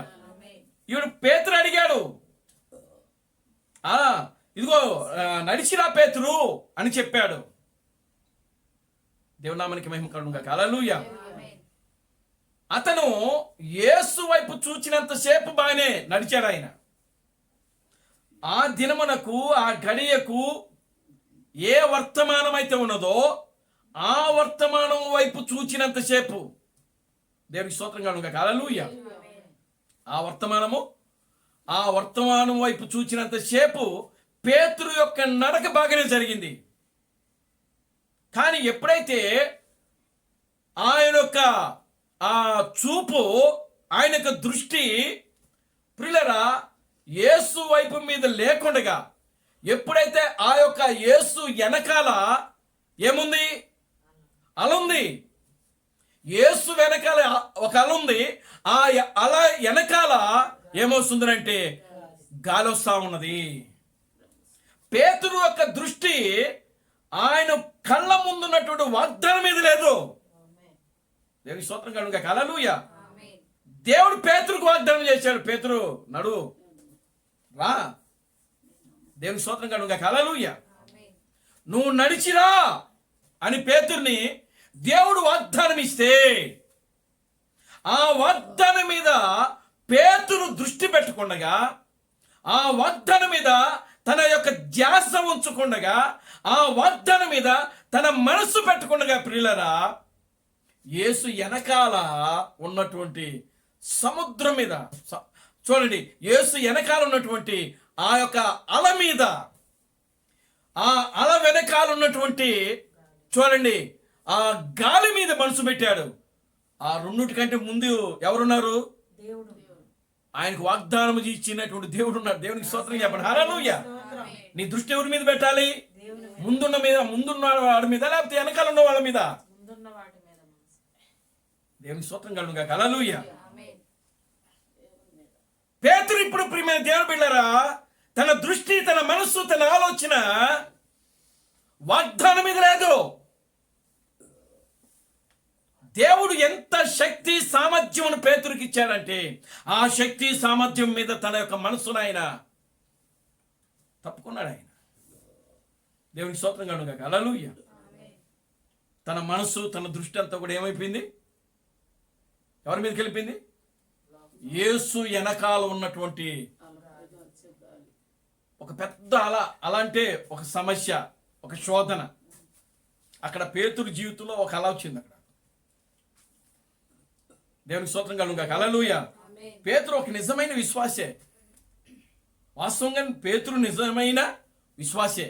కానీ ప్రియులారా, ఆయన సముద్రం మీద నడుస్తున్నప్పుడు ఆ యొక్క సముద్రంలో పొంగుతున్నటువంటి అలలను చూచి, గాలిని చూచి ఆయన ఏమైపోయాడంటే, ఈరోజు నిజమైన విశ్వాసి జీవితంలో, అంటే నీ జీవితంలో, నా జీవితంలో కూడా ప్రియులారా, అలాంటి ఒకవేళ వస్తే మనం ఏం చేయగలుగుతాం? దేవునికి స్తోత్రం కలుగుగా. హల్లెలూయా. ఆమేన్. హల్లెలూయా. పేతురు ఎక్కడున్నాడు? సముద్రం మీద ఉన్నాడు. అవునా? సంఘం ఎక్కడుంది? సముద్రం మీద ఉంది. యేసు ఎక్కడున్నాడు? సముద్రం మీదనే ఉన్నాడు. ఆ చిన్న సంఘము, నాయకుడు, సంఘం అంతా కూడా ఎక్కడున్నదంటే లోకంలోనే ఉన్నారు, సముద్రం మీదే ఉన్నారు. దేవునికి స్తోత్రం కలుగుగా. హల్లెలూయా. కనుక ఇప్పుడు లోకములో ఉన్నటువంటి ఆ చిన్న సంఘములో ఒక గొప్ప అలజడి రేగింది. అది ఎప్పుడు జరిగింది అంటే 4వ జాములో. అంటే ప్రియులారా, ఎత్తబడే ముందు, సూర్యుని యొక్క వెలుగులోకి వెళ్ళే ముందు ఇక్కడ ఏం జరుగుతుంది అంటే ఒక గొప్ప అలజడి జరుగుతూ ఉన్నది. ఇక వాళ్ళు కొన్ని గంటలు అయితే అద్దరికి వెళ్ళిపోతారు. అద్దరికేనంటే ఎక్కడికి వెళ్ళిపోతున్నారు? అద్దరికే అంటే ఎక్కడికి వెళ్తున్నారు? పరలోకానికి వెళ్తున్నారు. దేవునికి స్తోత్రం చెప్పండి. హల్లెలూయా. వాళ్ళ ప్రయాణం ఇది ఆత్మీయంగా మనం తీసుకుంటే, వాళ్ళ ప్రయాణము ఒక చిన్న సంఘము సాయంకాలంలో మొదలయ్యి ఉదయకాలంకి వెళ్ళేటప్పటికి ఎక్కడికి వెళ్ళిపోవాలి? వాళ్ళు దేనికోసమైతే ప్రయాణము చేస్తూ ఉన్నారో, ఏ వాగ్దానం కోసమైతే వాళ్ళు వెళుతున్నారో, వాళ్ళు దేన్ని పొందుకోవడానికి అయితే వాళ్ళు ప్రయాణం చేస్తున్నారో, ఆ పొందుకునేది ఏదైతే ఉన్నదో దాన్ని కలుసుకోవడానికి ఇంకా కొన్ని గంటలే ఉంది. ఆ కొన్ని గంటల వ్యవధిలో వీళ్ళ జీవితాల్లో ఏం జరుగుతూ ఉన్నాయంటే సమస్యలు మొదలైనవి. అలజడి రేగుతూ ఉంది. సముద్రపు అలల చేత వాళ్ళ జీవితాలు ఏమవుతున్నాయి? కొట్టబడతా ఉన్నది. నావ కొట్టబడటం లేదు, ఇక్కడ మనిషే కొట్టబడుతున్నాడు. ఇక్కడ దేవుని స్తోత్రం కలుగుగా. హల్లెలూయా. ఆమేన్. హల్లెలూయా. ఇక్కడ ఈ సందర్భం ఏదైనప్పటికీ ప్రియులారా, మరొక సందర్భం ఉంది. ఒకరోజు పేతురు, యోహాను, యాకోబు వీళ్ళందరూ కూడా ప్రయాణం చేస్తున్నారు. వారితో యేసు కూడా ఉన్నాడు. అప్పుడు వారితో యేసు ఉన్నాడు. ఆ సందర్భం వేరు. అప్పుడు యేసు ఆ యొక్క ఓడ యొక్క అమరములోకి, అంటే కింది భాగములోకి వెళ్ళి ఆయన ఏం చేస్తున్నాడంట? నిద్రపోతున్నాడంట. దేవునికి స్తోత్రం కలుగును గాక. హల్లెలూయా. ఏం చేస్తున్నాడు? నిద్రపోతున్నాడు. అప్పుడు సముద్రము ఉప్పొంగింది. అప్పుడు దేవునికి స్తోత్రం కలుగును గాక. హల్లెలూయా. అలలో తాకిడికి వాళ్ళ యొక్క ప్రయాణము ముందుకి సాగటం లేదు. అప్పుడు వాళ్ళందరూ లేచి ప్రభు దగ్గరికి వెళ్ళి, ప్రభువా ప్రభువా ప్రభువా, మేము నశించిపోతున్నాము, మేము బాధపడుతున్నాము, మేము దుఃఖపడుతున్నాం, మేము వేదనలో ఉన్నాం, నీకు చింత లేదా అన్నారు. ప్రభు దగ్గరికి వెళ్ళాం. దేవునికి స్తోత్రం కలుగును గాక. హల్లెలూయా. ఆమేన్. హల్లెలూయా. ఏమడుగుతున్నారండి? నీకు. వెంటనే ప్రభు లేచి ఏమన్నాడు తెలుసా? అల్ప విశ్వాసులారా, నేను ఎంతకాలము మీతో ఉంటాను. ఏది మీలో విశ్వాసం? ఏది? దేవుడు వాళ్ళని పరీక్షించడం మొదలు పెట్టాడు అక్కడ. ఆమేన్. హల్లెలూయా. ఇక్కడ పేతురును మొదలు పెట్టాడు. ఇక్కడ పేతురుని పరీక్షిస్తున్నాడు ఇక్కడ. ఆమేన్. హల్లెలూయా. అక్కడ అందరినీ తిట్టాడు, అల్ప విశ్వాసులారా అనేని. ఇక్కడ పేతురుని అంటున్నాడు. దేవునికి స్తోత్రం కలుగును గాక. హల్లెలూయా. అల్ప విశ్వాసిని ఇక్కడ పేతురుని ఒక్కనే అంటున్నాడు ఇక్కడ. ఎందుకు సందేహపడితివే? ఆమేన్. హల్లెలూయా. కనుక ప్రియమైన దేవుని బిడ్డలారా, చూడండి, ఇప్పుడు మానవుని యొక్క జీవితంలో, ఈ లోకములో జీవిస్తున్న ప్రతి క్రైస్తవునికి, ప్రతి నిజమైన విశ్వాసికి, వాక్యము పక్షాన నిలబడే విశ్వాసికి, వాక్యముతో జీవించే విశ్వాసికి, ప్రియులారా, లోకములో అడుగడుగున వాళ్ళకి ఏమండి శ్రమలు వస్తానే ఉంటాయి. వాటిని నువ్వేం చేయాలంటే జయించుకుంటూ రావాలా. ఆమేన్. హల్లెలూయా. అప్పుడే నీవు ఆవలగట్టు వైపుకు చేరుకోగలుగుతావు. ఆమేన్. హల్లెలూయా. కనుక చూడండి, ఇప్పుడు మనము ఈ చిన్న సంఘమైన మనము ఇప్పుడు ఎక్కడున్నాము అనంటే, నిజంగా తెల్లవారుజాంగడిలోనే ప్రియులారా, ఈ యొక్క 4వ జాములో మనం జీవిస్తా ఉన్నాం. ఆమేన్. హల్లెలూయా. 4వ జాములో మనం ఉంటున్నాం. ఏ జాములో ఉంటున్నాం? 4వ జాములో ఉంటున్నాం. ఈ 4వ జాములో ప్రియులారా, ఇంకా సూర్యుడు వెలుగు వచ్చే సమయంలో మనం జీవిస్తా ఉన్నాం. ఈ సూర్యుడు ఉదయించే సమయంలో, సూర్యుని యొక్క వెలుగులోనికి వెళ్ళేటువంటి ఈ సమయంలో దయ్యము మనల్ని ఏం చేస్తుందంటే అనేక గలిబిలి చేస్తూనే ఉంటుంది. దేవునికి స్తోత్రం కలుగును గాక. హల్లెలూయా. ఆమేన్. హల్లెలూయా. ఇదంతా కూడా ఒక చూడండి, నిజంగా శారీరకం జరిగింది. ఇది ఎక్కడ? యెరూషలేములో. యేసు సముద్రం మీద నడవటము వాస్తవము, నిజమా కదా? దేవుని స్తోత్రం కలుగును గాక. హల్లెలూయా. పేతురు సముద్రం మీద నడవడము నిజమది. దేవుని స్తోత్రం కలుగును గాక. హల్లెలూయా. ఆ సముద్రపు అల, యేసు వెనకాల ఒక భయంకరమైన సముద్రపు అల లేచి నిలబడటం, ఆ యొక్క అల వెనకాల ఒక భయంకరమైన గాలి రావటం. అంటే పేతురు కంటే ముందు ఎవరు మునిగిపోవాలి? యేసుక్రీస్తు మునిగిపోవాలి అక్కడ. ఎందుకని? యేసు వెనకాలే ఉంది కాబట్టి అలా. ఇప్పుడు పేతురు అనుకోవాలి, ఏమనుకోవాలో తెలుసా? అసలు మునిగిపోతే ముందు ప్రభు మునిగిపోవాలి. ఒకవేళ ప్రభును ముంచితే ఖచ్చితంగా నేను కూడా మునిగిపోతా, నాకేముంది భయం అనుకోవాలా.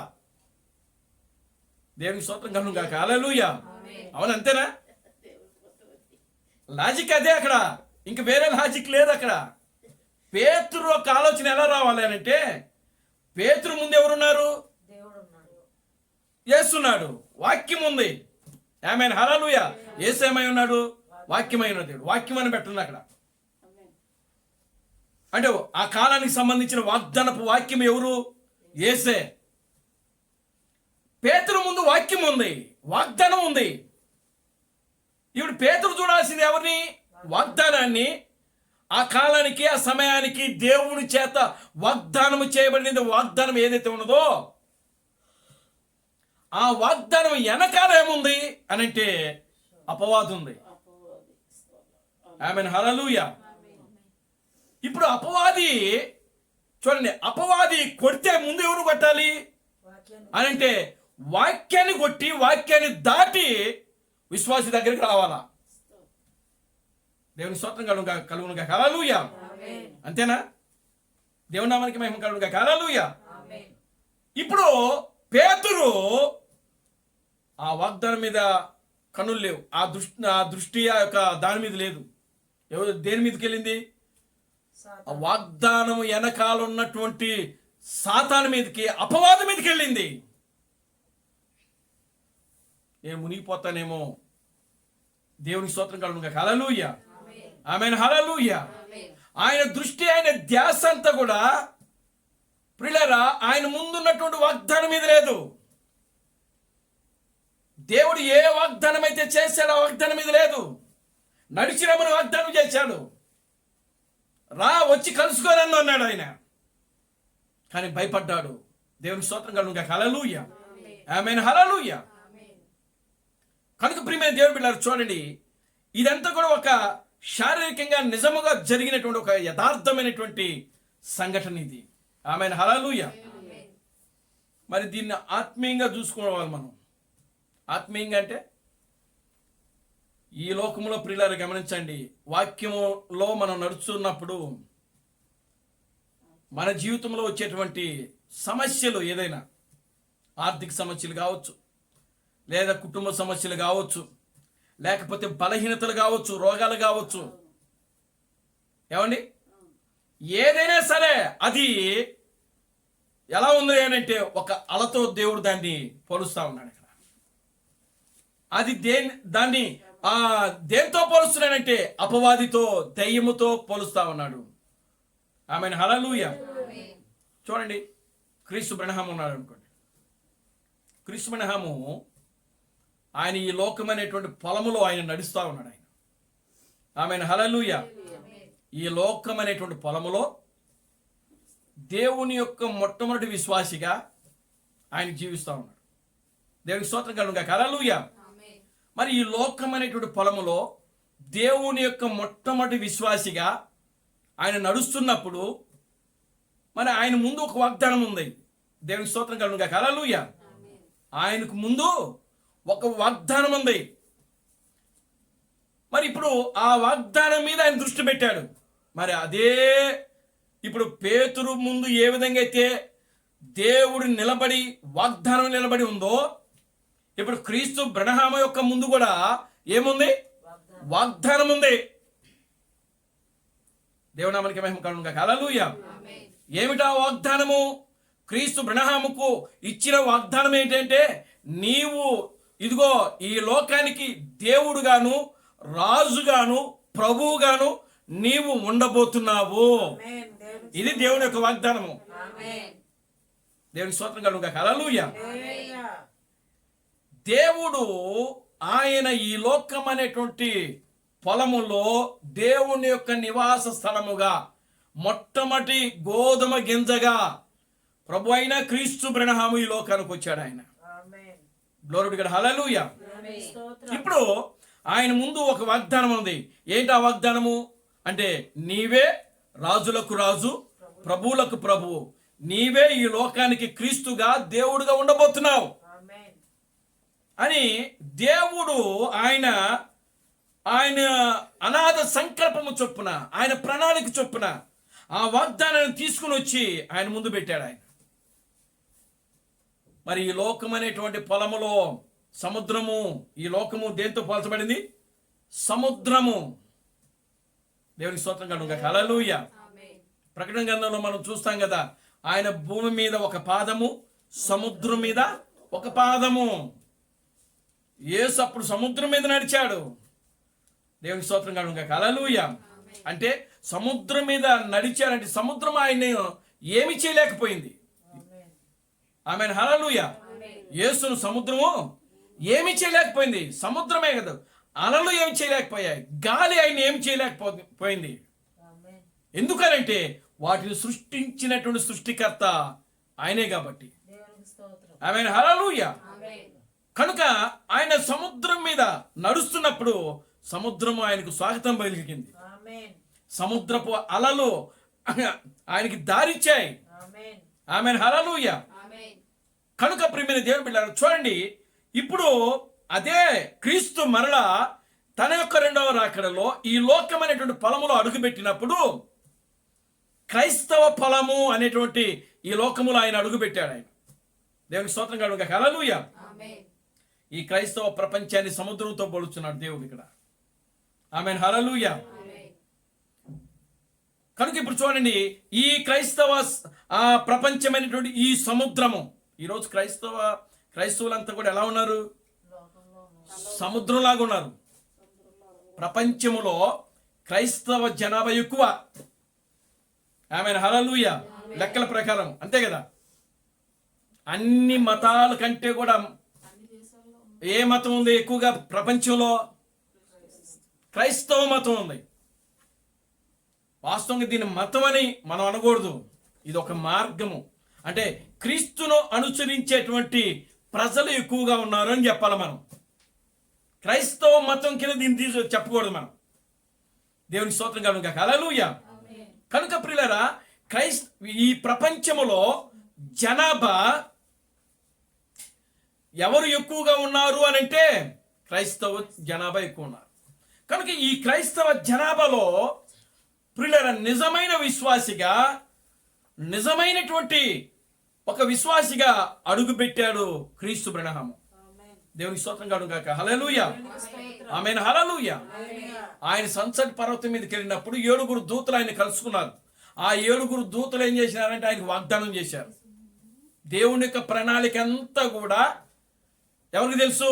ఆ 7 దేవుని కుమారులకు మాత్రమే తెలుసు. 7 దేవుని యొక్క ప్రణాళిక అంతా కూడా సృష్టి ఆరంభము నుండి సృష్టి యొక్క అంతము వరకు ఏం జరగబోతుందో, ఏమి జరగనై ఉన్నదో, ఇప్పటి వరకు ఏం జరిగిందో, ఇక ముందు ఏం జరగబోతుందో, ఈ సృష్టి యొక్క రహస్యము, దైవత్వం యొక్క రహస్యము, ప్రపంచం యొక్క రహస్యం అంతా కూడా ప్రియులారా ఆ 7 దేవుని కుమారులకు మాత్రమే తెలుసు. ఇప్పుడు ఆ దైవత్వం యొక్క రహస్యము, సృష్టి యొక్క రహస్యము సమస్తం అంతా కూడా సన్సెట్ పర్వతం మీద అది ఎవరికి బయలుపరచబడింది?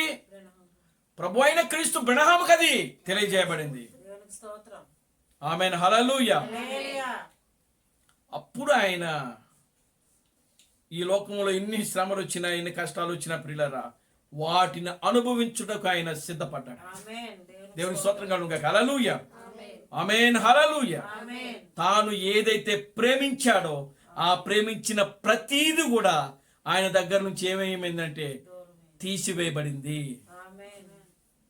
ఆయన మొదటిగా ప్రేమించి పెళ్లి చేసుకున్నాడు. ఆయన ఎంతో ప్రేమించాడు ఆమె. దేవునికి స్తోత్రం కలుగుగాక. హల్లెలూయా. కానీ ఆయన భార్యను తీసేశాడు. ఒక అలొచ్చి ఆయన కొట్టింది. ఆమేన్. దేవునికి స్తోత్రం కలుగుగాక. హల్లెలూయా. ఆమేన్, హల్లెలూయా. మొట్టమొదటిగా ప్రియులారా ఆయన నుంచి తీసివేయబడింది ఏంటో తెలుసా? ఆయన భార్యను. తర్వాత ఆయనకు ఒక చిన్న కుమార్తె పుట్టింది బిల్లిపాల తర్వాత. ఆమె పేరు షారోన్. ఆమె పేరు షారోన్. ఆమె పుట్టగానే ఆయన ఎంతో ప్రేమించాడంట ఆమెను. కానీ ఆ బిడ్డను కూడా దేవుడు ఏం చేసినాడంటే దూరం చేసేసాడు. దేవుని స్తోత్రం కలుగుగాక. హల్లెలూయా. అంటే ప్రియులారా, ఇప్పుడు ఎందుకు దేవుడు వాటిని ఆయన పరీక్షిస్తూ ఉన్నాడు? ఎందుకు ఆయన ముందు ఈ శోధనలు ఉంచాడు?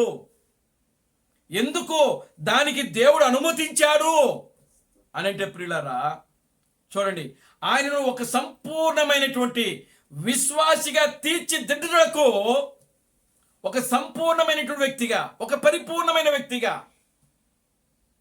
ఒక ప్రజలను పాలించే వ్యక్తిగా ప్రియులారా చేయుటకు దేవుడు ఆయన ఏం చేస్తున్నాడంటే ఇక్కడ ఒక భయంకరమైనటువంటి అలల్లోనికి నడిపిస్తా ఉన్నాడు. ఆయన శోధనలోకి నడిపిస్తా ఉన్నాడు.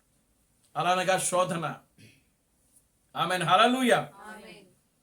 చూడండి ప్రియమైన దేవుని బిడ్డలారా, ఆ తర్వాత ప్రియులరా, ఆయన ముందు జరిగినటువంటి కార్యాలు ఏవైతే ఉన్నావో వాటన్నిటిని కూడా ప్రియులరా, ఆయనకు ఒక దర్శనం వచ్చింది. ఆ దేవుడు రెండవసారి మళ్ళీ ఆయన పెళ్లి చేసుకున్నప్పుడు ఆయనకి ఒక దర్శనం వచ్చింది. ఆ దర్శనంలో మగపిల్లడు పుట్టినట్టు కల వచ్చింది. ఆయన దేవునికి స్తోత్రం కలుగును గాక. హల్లెలూయా. ఆ కల్లో ఆయనకి జోసెఫ్ అని పేరు పెట్టడం అని ఆ కల్లో చూశాడు ఆయన. దేవునికి స్తోత్రం కలుగును గాక. హల్లెలూయా. సంఘంలో చెప్పేశాడు ఆయన, ఇప్పుడు నా భార్య గర్భంతో ఉంది, ఖచ్చితంగా మగపిల్లడు పుడతాడు, అతని పేరు జోసెఫ్, ఇదిగో నాకు దర్శనం వచ్చింది అని చెప్పాడు ఆయన. కానీ పూర్తిగా అక్కడ ఏమైందంటే రివర్స్ అయిపోయింది. పుట్టింది మగపిల్లడు పుట్ల, ఆడపిల్ల పుట్టింది. దేవునికి స్తోత్రం కలుగును గాక. హల్లెలూయా. ఎవరు పుట్టారు? రిబ్కా పుట్టింది. ఆమేన్. హల్లెలూయా. ఆమె పేరు రిబ్కా. ఏమండి బ్రహ్నాం గారు, మరి మీకు దర్శనం వచ్చిందన్నారు కదా, మీకు మగపిల్లడు పుడతారు, ఇదిగో పలానా పేరు జోసెఫ్ అని చెప్పావు కదా, మరి ఇప్పుడు నీకు ఆడపిల్ల పుట్టింది. లోకము చేత నిందించబడ్డాడు క్రీస్తు బ్రహ్నాం. దేవునికి స్తోత్రం కలుగును గాక. హల్లెలూయా. ఆమేన్. హల్లెలూయా. అప్పుడు ఆయన చెప్పాడు, ఇదిగో ఈమె తర్వాత మరలా ఒకవేళ దేవుడు నాకు మగబిడ్డని ఇస్తాడేమో, నేను ఇప్పుడు పుడతాడని చెప్పలేదు, నాకు దర్శనంలో చూపించాడని మాత్రమే చెప్పాను. నేను ఈ కానుపులో ఇప్పుడు పుట్టేవాడు మగబిడ్డ అని నేను చెప్పలేదు. దేవునికి స్తోత్రం కలుగును గాక. హల్లెలూయా. నాకు దర్శనములో మగపిల్లడు పుట్టినట్టు, అతనికి జోసెఫ్ అనే పేరు పెట్టినట్టు నాకు దర్శనం వచ్చింది. ఆ దర్శనాన్నే మీకు చెప్పాను కానీ ఇప్పుడు నాకు మగపిల్లడు పుడుతున్నాడు, ఇప్పుడు పుట్టే బిడ్డ మగబిడ్డ అని నేను ఎన్నడూ కూడా చెప్పలేదు. మీరు కావాలంటే నా క్యాసెట్లు మళ్ళీ తిరిగి రెవెన్ చేసుకోండి, చూడండి, వినండి అని చెప్పాడు ఆయన. దేవుని స్తోత్రం కలుగును గాక. హల్లెలూయా. నిందలండి, నిందలు, అవమానాలు. ఓ క్రీస్తు బ్రహ్నాము ఒక అబద్ధ ప్రవక్త. ఎందుకు ఆయన అబద్ధ ప్రవక్తని ప్రజల్లో ఆ ముద్ర ఎందుకు వచ్చింది బ్రహ్నాం గారికి? దేనికోసం వచ్చింది అనంటే సర్ప సంతానము. దేవునికి స్తోత్రం కలుగును గాక. హల్లెలూయా. క్రీస్తు బ్రహ్నామును ఈ క్రైస్తవ ప్రజలు ఎందుకు అబద్ధ ప్రవక్తని ఆయన మీద ఒక ముద్ర వేశారు అనంటే, ప్రియులరా, అవ్వ సర్పముతో వ్యభిచరించింది అని చెప్పినాడు ఆయన. దేవునికి స్తోత్రం కలుగును గాక. హల్లెలూయా. ఏం చెప్పాడు? అవ్వ సర్పముతో వ్యభిచరించింది అని చెప్పాడు ఆయన. ఉన్న సత్యం బోధించాడు ఆయన. ఒకవేళ ఆ సత్యము కొంతమందికి అర్థం కాకుండా ఉండొచ్చు, కొంతమందికి అర్థం కావచ్చు. అర్థమైన వాళ్ళు దాన్ని తీసుకుంటారు, అర్థం కానోళ్ళు ఏం చెప్తారు? అబద్ధ ప్రవక్త అని ముద్రేస్తారు. మరి ఈయన కంటే ముందు, విలియం మ్యారన్ బ్రహ్నాం కంటే ముందు ఇంకా ఇద్దరు ప్రవక్తలు కయ్యను గురించి చెప్పారు. అంటే అవ్వ సర్పముతో వ్యభిచరించిందని చెప్పలేదు, కానీ కయ్యను అపవాది యొక్క సంతానమని యోహాను రాసిన పత్రికలో రాయబడి ఉంటుంది. దేవునికి స్తోత్రం కలుగును గాక. హల్లెలూయా. కయ్యను ఎవరంట? అపవాది యొక్క సంతానము. మరి పౌలు ఏమంటున్నాడు? ఆదాము మోసపరచబడలేదు కానీ అవ్వే మోసపరచబడింది అని చెప్పినాడు ఆయన. పేతురు కూడా అదే చెప్తున్నాడు. మరి మోసగించడం అంటే అర్థం ఏంటి? ఒక స్త్రీ నేను మోసపోయాను పలానా వ్యక్తి చేతులు అని చెప్పి చెప్తుందంటే దాని అర్థం ఏంటి? ఏమండి? అంటే దాని అర్థం ఏంటంటే నా శీలాన్ని నేను పోగొట్టుకున్నాను అని అర్థం. వాస్తవంగా నిజంగా చెప్పాలంటే దేవుని స్తోత్రం కలుగును గాక. హల్లెలూయా. ఈ రోజున ఎంతో మంది యవన బాలికలు కేసులు పెడుతున్నారు పోలీస్ స్టేషన్కి వెళ్ళి, నన్ను పలానా వ్యక్తి మోసం చేశాడండి, ఈ విధంగా నన్ను పెళ్లి చేసుకుంటానని చెప్పి నన్ను మోసం చేసి నన్ను వాడుకొని గర్భవతిగా చేసి వదిలేస్తున్నాడని చెప్పి ఈరోజు పోలీస్ స్టేషన్లో ఎంతమంది ఎక్కట్లేదు? అంటే నన్ను మోసం చేశాడని ఎప్పుడు స్త్రీ చెప్తుందనంటే తన శీలను పోగొట్టుకున్నప్పుడే, డబ్బులు పోగొట్టుకున్నప్పుడు, లేకపోతే బంగారం పోగొట్టుకున్నప్పుడు, లేకపోతే ఇంకోటి పోగొట్టుకున్నప్పుడు ఆ మాట చెప్పదు. చెప్పుద్దా? చెప్పదు. ఎప్పుడు చెప్పుద్దానంటే తన శీలమును పోగొట్టుకున్నప్పుడే చెప్పుద్ది. దేవుని స్తోత్రం కలుగును గాక. హల్లెలూయా. అందుకనే అవ్వ ఏదైనా తోటలో ఏం చెప్పిందో తెలుసా? దేవుడు వచ్చి అక్కడ అవ్వతో మాట్లాడుతున్నాడు. నువ్వు చేసిన పనేమిటి అని అవ్వను అడిగినప్పుడు అవ్వ ఏమంటుందో తెలుసా? చూడండి, ఆ మాట చదవండి.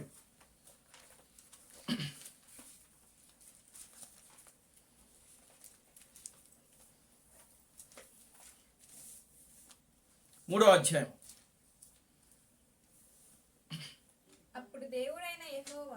అప్పుడు దేవుడైన యెహోవా స్త్రీతో నీవు చేసినది ఏమిటని అడుగగా స్త్రీ సర్పము నన్ను మోసపుచ్చినని అనగా.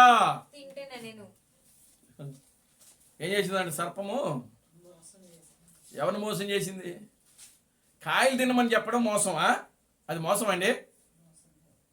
అమ్మా ఈ పళ్ళు తిను అని చెప్పడం మోసమా? పళ్ళు తింటే మోసం అయిపోద్దా?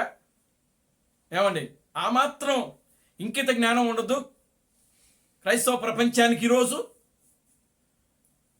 అర్థం పర్థం తెలియకుండా దేవునికి స్తోత్రం కలుగును గాక. హల్లెలూయా. ఆత్మ యొక్క ప్రత్యక్షత లేకుండా,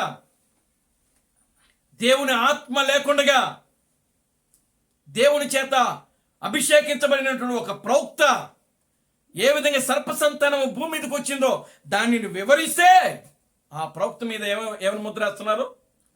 అబద్ధ ప్రవక్త అండి. William Marrion Branham. మరి సర్ప సంతానం ఎలా వచ్చింది భూమి మీదకి? దాన్ని చెప్పమంటే చెప్పరు. వాళ్ళు. దేవుని స్తోత్రం కలుగును గాక. హల్లెలూయా. యోహాన్ అన్నాడు, ఓ సర్ప సంతానమా అన్నాడు. మరి యోహాన్ అబద్ధ ప్రవక్త అని చెప్పరే? అసలు పునాదేసింది వాళ్ళే కదా. మరి యోహాన్ ఈరోజు బ్యాప్టిజం ఇచ్చి యోహాను ఏమండి, ఓ సర్ప సంతానమా అని పిలిచినప్పుడు మరి ఈరోజు ఎందుకు వాళ్ళని ప్రియులారా ఆ యొక్క వాళ్ళు ఆ సర్ప సంతానముగా ఆ బ్యాప్టిజం ఇచ్చి యోహాన్ను వాళ్ళు ఎందుకు అబద్ధ ప్రవక్తగా చెప్పట్లేదు? శిష్యుడైన యోహాను ఉన్నాడు. ఆ శిష్యుడైన యోహాను ఆయన ఏమని పిలిచాడు? కయ్యను అపవాది యొక్క సంతానము. అపవాది అంటే ఎవరు? అపవాది అంటే ఎవరండి? సాతాను. అపవాది అంటే దేవునికి స్తోత్రం కలుగును గాక. హల్లెలూయా. అపవాదానికి ఎవరు? సాతాను. మరి కయ్యను సాతానికి ఎలా పుట్టాడు? అవ్వతో పాపం చేయబట్టి. దేవునికి స్తోత్రం కలుగును గాక. హల్లెలూయా. ఆమేన్. హల్లెలూయా. చూడండి ప్రియమైన దేవుని బిడ్డలారా, పాపము చేసింది అవ్వ, వ్యభిచరించింది. ఓ సాతానుడు యొక్క ఆ మోసకరమైనటువంటి మాటల్లో పడిపోయి ఆమె అపవాది చేత మోసగించబడి ఏం చేయబడింది అనంటే తన శీలాన్ని, తన కన్నెత్వాన్ని ఏం చేసుకుందంటే పోగొట్టుకుంది. దేవునికి స్తోత్రం కలుగును గాక. హల్లెలూయా. ఆమేన్. హల్లెలూయా. కనుక ప్రియమైన దేవుని బిడ్డలారా గమనించండి, ఇక్కడ ఇప్పుడు అవ్వ పోగొట్టుకుంది కనుకనే ఆమె ప్రియులారా సర్పము నన్ను మోసగించింది. కనుక ఈ రోజున అది ఉన్న వాస్తవాన్ని క్రీస్తు బ్రహ్మ చెప్తే, క్రీస్తు బ్రహ్మ ముద్ర మీద వాళ్ళు ఇలా ఏం చేసినారు? అబద్ధ ప్రవక్త. ఎలా అబద్ధ ప్రవక్త తేల్చండి అంటే తేల్చరు, చెప్పరు, మాట్లాడడం చేతరాదు, వాక్యం చెప్పడం చేతరాదు. ఈ పనికి మేల క్రైస్తవ సంఘాల పాస్టర్లకి దేవునికి స్తోత్రం కలుగును గాక. హల్లెలూయా. వాళ్ళు ఏం మాట్లాడుతున్నారో వాళ్ళకి తెలియదు. వాక్యం యొక్క ప్రత్యక్షత తెలియదు. దేవుని యొక్క ఆత్మ యొక్క ప్రత్యక్షత తెలియదు. దేవుని నామానికి మహిమ కలుగును గాక. హల్లెలూయా. కనుక ప్రియమైన దేవుని బిడ్డలారా, సర్ప సంతానము బోధించినందుకు, అవ్వ సర్పముతో వ్యభిచరించింది అని చెప్పినందుకు ప్రియులారా క్రీస్తు బ్రహ్మ మీద ఏం చేసినారు? అబద్ధ ప్రవక్త. మరి అబద్ధ ప్రవక్త దెయ్యాలు కొడతాడా? బైబిల్లో ఒక మాట ఉంది, నిజంగా అతను అపవాది సంతానం అయితే అపవాదిని ఎల్లగొట్టుద్దని ఒక వ్యక్తి ప్రశ్నిస్తాడు యేసుక్రీస్తు గురించి. యేసుక్రీస్తు దగ్గర యేసుక్రీస్తు ఏం చేస్తాడంటే, పుట్టుకతోనే ఒక గుడ్డోడు ఉంటాడు, వాడికి కళ్ళు రప్పిస్తాడు, వాడికి కళ్ళు వస్తాయి. శాస్త్రులు, పరిశీలు, సద్దుకాయలు వీళ్ళంతా కూడా ఏం చేస్తారంటే, వాడు ఊర్లోకి వచ్చిన తర్వాత వాడిని అడుగుతారు, రే నువ్వేనా పుట్టుకతోనే గుడ్డివాడుగా పుట్టినవాడివి, మరి నీ కళ్ళు ఎట్టొచ్చాయో చెప్పరని అడిగితే వాడేమన్నాడంటే, అదిగో యేసు నన్ను స్వస్థపరిచాడు, నాకు కళ్ళు వచ్చాయి అని. దేవునికి స్తోత్రం కలుగుగా. హల్లెలూయా. అప్పుడు ఆ శాస్త్రులు, పరిశీలు, సద్దుకాయలు యేసును గురించి ఏమంటున్నారంటే, అపవాది ఆయన ఎవరంట? అపవాది, ఆయన ఎట్ట నీ కళ్ళు ఇస్తారా అని చెప్పేసి వాడిని అడిగారు. అప్పుడు వాడు ప్రశ్నిస్తాడు, ఏమనంటాడో తెలుసా? నిజంగా ఒక దెయ్యము పట్టిన వాడైతే మరొక దెయ్యాన్ని ఎల్లగొడతాడా? దేవునికి స్తోత్రం కలుగుగా. హల్లెలూయా. నిజంగా క్రీస్తు బ్రహ్మ అపవాది అయితే ఆయన దెయ్యాలు ఎల్లగొట్టాడు, రోగులు స్వస్థపరిచాడు, క్యాన్సర్ రోగులను. ఏమంటే ప్రపంచాన్ని 7 సార్లు తిరిగినప్పుడు మరి ఎవడు ఆయన ఆపలేకపోయారే? దేవునికి స్తోత్రం కలుగుగా. హల్లెలూయా. ఆమేన్. హల్లెలూయా. యేసు యెరూషలేములోనే ఒక్క దగ్గరే ఉండి ఆయన చేసినాడు. కానీ క్రీస్తు బ్రహ్మ ప్రపంచాన్ని 7 సార్లు తిరిగి ఏం చేశాడు? సకల రోగులు స్వస్థపరిచాడు. మరి ఎవరు ఆయన ఆపలేకపోయారే? పోనీ ఆయన ముందు ఏదైనా బోధకుడు వచ్చి ఏదైనా కార్యాలు చేయగలిగారా? ఆయన చెప్తున్నాడు, నాకు ముందు ఇదిగో ఏది కూడా నిలబడలేకుండా పోయింది. దేవుని స్తోత్రం కలుగుగా. హల్లెలూయా. దేవుడు నన్ను అంతగా తీసుకొని వచ్చాడని చెప్తున్నాడు. కారణం ఏంటో తెలుసా? ఆయన ముందున్నటువంటి ప్రతి అలను, ప్రతి గాలిని అణుచుకుంటా వచ్చాడు ఆయన విశ్వాసము ద్వారా. దేవుని స్తోత్రం కలుగుగా. హల్లెలూయా. ఆయన ముందున్న ప్రతి అల, ప్రతి సమస్య ఆయన ముందు తీసుకురాబడ్డ. చూడండి, ఆయన భార్య చనిపోయినప్పుడు, ఆయన కుమార్తె చనిపోయినప్పుడు, లేదా ఆయన జీవితంలో ఇంకా అనేకమైనటువంటి ఉప్పెన లాంటి ముద్రలు వేయబడినప్పుడు బాప్తిజం గురించి బోధించాడు. తండ్రి, కుమార, పరిశుద్ధాత్మ నామలో తీర్థంలో అదే బాప్తిజం తప్పని బోధించాడు ఆయన. అది ఒక అపవాది చేస్తున్న పని, అది దయ్యం చేస్తున్న పని. కనుక మీరు ఒకవేళ బాప్తిజం పొందాలంటే ప్రభువైన యేసుక్రీస్తు నామములో తప్ప వేరొక నామములో రక్షణ లేదని ప్రపంచానికి తిరిగి బోధించాడు ఆయన. అందుకు అబద్ధ ప్రవక్తను ముద్ర వేశారు. అంటే ఆయన అబద్ధ ప్రవక్తను ముద్ర వేయడానికి కారణం ఏమండి, ఈరోజు పరిశుద్ధ గ్రంథం అంతా కూడా ఈ రెండింటి మీద ముడిపడి ఉంది. దేని మీద? సత్యమంతా కూడా, పరిశుద్ధ గ్రంథంలో ఉన్న సర్వసత్యమంతా కూడా ఈ రెండింటి మీద ఆధారపడి ఉంది. ఏంటా రెండు? ఒకటి బాప్తిజము, రెండవది ప్రియులారా సర్ప సంతానము. ఈ రెండుటి విషయంలోనే క్రీస్తు బ్రహ్మను అబద్ధ ప్రవక్తను ముద్ర చేశారు. దేవునికి స్తోత్రం కలుగుగా. హల్లెలూయా. ఆమేన్. హల్లెలూయా. ఎవరు ముద్ర వేస్తున్నారు? సర్ప సంతానమే ముద్ర వేసింది ఆయన మీద. దేవుని బిడ్డలు, దేవుని కుమారులు ఎన్నడూ కూడా ఆయన బిడ్డలు ఆయన మీద నేరము. దేవుని స్తోత్రం కలుగుగా. హల్లెలూయా. సర్ప సంతానమే ఆయన మీద ముద్ర వేసింది. అపవాది వచ్చి ఆయనతో మాట్లాడిందండి. దెయ్యం వచ్చి ఆయనతో మాట్లాడింది. ఇదిగో నీ భార్యను తీసుకున్నాడు, ఇదిగో నీవు నీ కుమార్తెను తీసుకున్నాడు, నువ్వు ఎంతో అప్పు చేశాడు ఆయన. బ్రహ్మ గారికి అవసరమయ్యి అప్పు చేశాడు. దేవుని స్తోత్రం కలుగుగా. హల్లెలూయా. ఎంత అప్పు చేశాడు? $300 ఎంత అప్పు చేశాడు ఆయన. ఆ $300 కట్టలేకపోయాడు. కట్టలేకపోతే ఏమైంది అని అంటే ఆయన మీద కేసు పెట్టాల్సి వచ్చింది. రెండవది, ఆయనకు విస్తారంగా డబ్బులు వచ్చినాయి. ఆ డబ్బులన్నీ కూడా ఎవరికి పనిచేశాడు? విధవరాళ్ళకి, అడుగు తినేవాళ్ళకి, రోడ్డు మీద ఉన్న అడుగు తినేవాళ్ళకి పంచ చెక్కు రాయటం ఇచ్చేయటం. ఒకరోజు నీ చెక్కులు మార్పిడి అంతా జరిగినప్పుడు చూస్తే ఇన్కమ్ ట్యాక్స్ వాళ్ళకి అది తెలిసి ఆయన పట్టుకున్నారు. ఆయన దేవునికి స్తోత్రం కలుగును గాక. హల్లెలూయా. నీకు ఇంత డబ్బు ఎక్కడి నుంచి వచ్చింది మాకు చెప్పమని అడిగారు. ఆయన ఏం చెప్తాడు? ఆయన చేసిన పరిచర్లోనే అంత డబ్బు వచ్చింది ఆయనకు. దేవునికి స్తోత్రం కలుగును గాక. హల్లెలూయా. మరి మాకు ట్యాక్స్ కట్టాలి కదా అని అంటే, మరి నా దగ్గర డబ్బు ఉంటే తీసుకోండి, లేకపోతే లేదు. దేవునికి స్తోత్రం కలుగును గాక. హల్లెలూయా. మరి ఆ రోజున యేసుక్రీస్తు పన్ను కట్టాల్సి వచ్చింది, ఆయన కూడా కట్టాల్సి వచ్చింది, ట్యాక్స్ కట్టాల్సి వచ్చింది ఆయనకి. ఆ ఇన్కమ్ ట్యాక్స్లో వచ్చి యేసుని పట్టుకున్నారు. ఏమడిగారు? ఆయన పన్ను కడతావా లేదని అడిగారు. దేవునికి స్తోత్రం కలుగును గాక. హల్లెలూయా.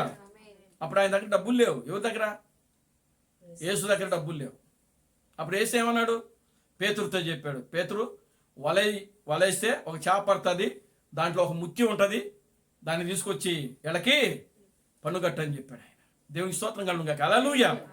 ఆమేన్. హల్లెలూయా. కనుక ప్రియమైన ప్రతి సమస్య ఆయన జీవితంలో ప్రతిదీ కూడా సమస్యలే, ప్రతిదీ కూడా సమస్యలే, అడుగడుగున సమస్యలే. అడుగడుగున సముద్రంలో లెగిసేటువంటి ఆ యొక్క అలలు ఏ విధంగా అయితే లెగిస్తున్నాయో, ఉప్పెనలాగా ఏ విధంగా అయితే లెగిస్తున్నాయో ప్రియులారా, ఆ విధమైనటువంటి శ్రమలు ఆయన ఎదుర్కొంటా వచ్చాడు. ప్రియమైన దేవుని బిడ్డలారా, కారణం ఏంటో తెలుసా?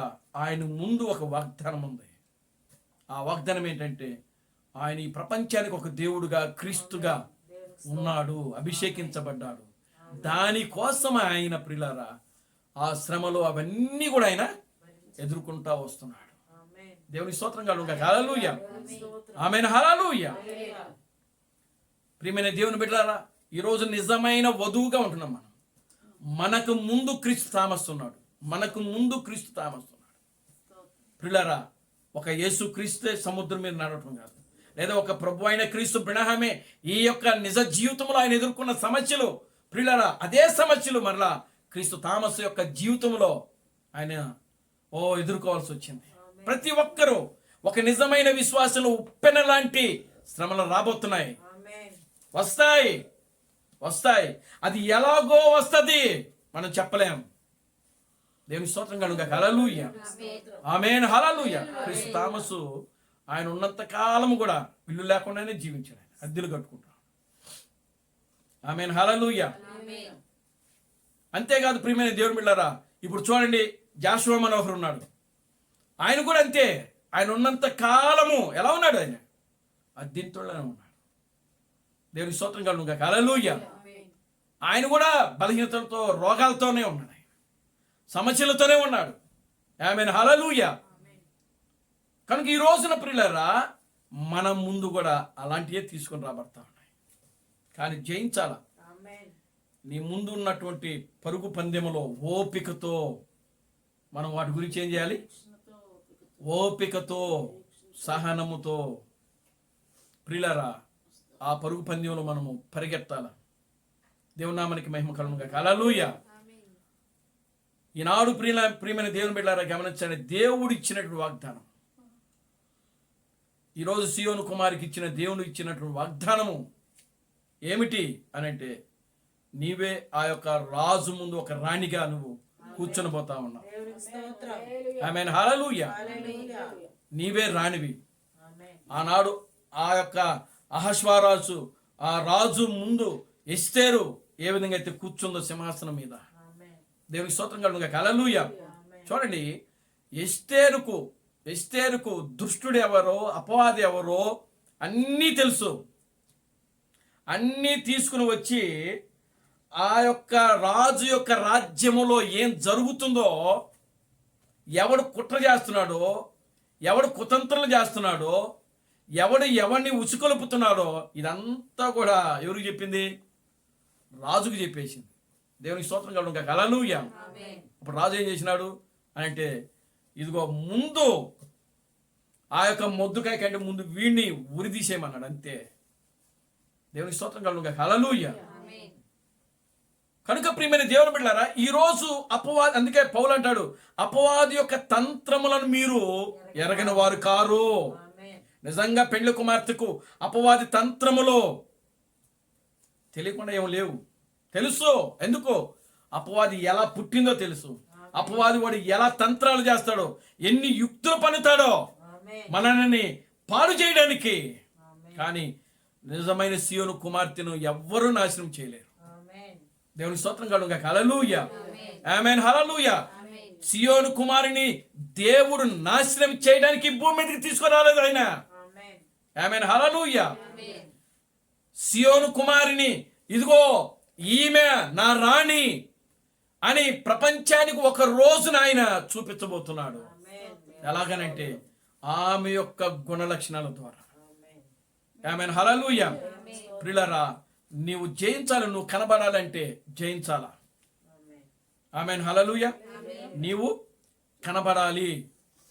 రేపు నువ్వు ఈ ప్రజల ముందుకు రావాలి అని అంటే ఈ శ్రమలు, ఈ శోధనలు నీ ముందు ఏదైతే ఆ శ్రమ ఉన్నదో, శోధన ఉన్నదో, ప్రియులారా, ఆ పేతురు ముందు ఏదైతే ఆ యొక్క ఉప్పెనలాగా ఆ యొక్క అలా నిలబడిందో దాన్ని చూచి పేతురు భయపడ్డాడు. కానీ ప్రియమైన దేవుని బిడ్డలారా, ఈరోజు దాన్ని చూచి మనము భయపడకుండా ఎవరి మీద ఉంచాలంటే వాగ్దానం మీదనే నీ యొక్క కన్నులు ఉంచాలి. దేవునికి స్తోత్రం. ఆమేన్, హల్లెలూయా. గ్లోరీ టు గాడ్, హల్లెలూయా. నీ ముందున్నటువంటి ఆ శ్రేష్టమైన బహుమానము, వాగ్దానము ఏదైతే ఉన్నదో దానికోసము నువ్వు సహనముతో, ఓర్పుతో ప్రియులారా నీ పరుగు పందెములో పరిగెత్తాలను.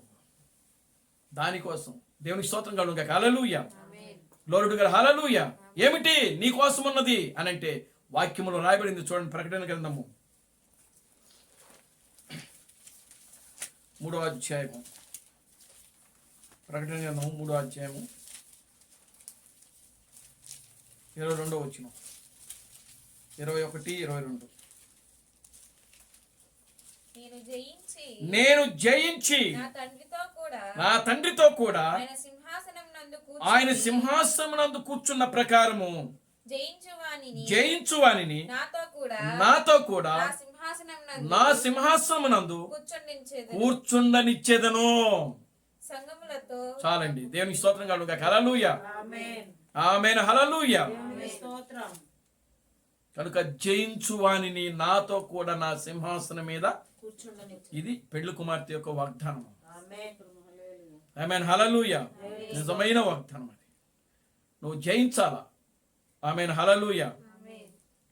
కనుక జయించినప్పుడే నీకు ముందు ఏ వాగ్దానం అయితే ఇవ్వబడిందో ఆ వాగ్దానం నువ్వు పొందుకోగలుగుతావు. ఆమేన్. నువ్వు జయించలేనప్పుడు పేతురులాగా భయపడి ప్రభువా నేను మునిగిపోతున్నాను, నేను నశించిపోతున్నాను అని సమయం కాదు ఇది.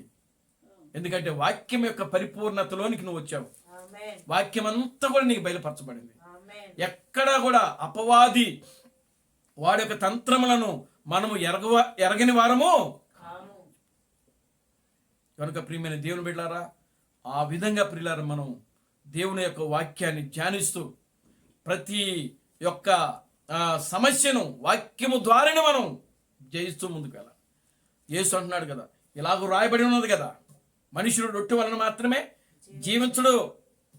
దేవుని స్తోత్రం కలుగుగా. హల్లెలూయా, ఆమేన్. ఆమేన్, హల్లెలూయా.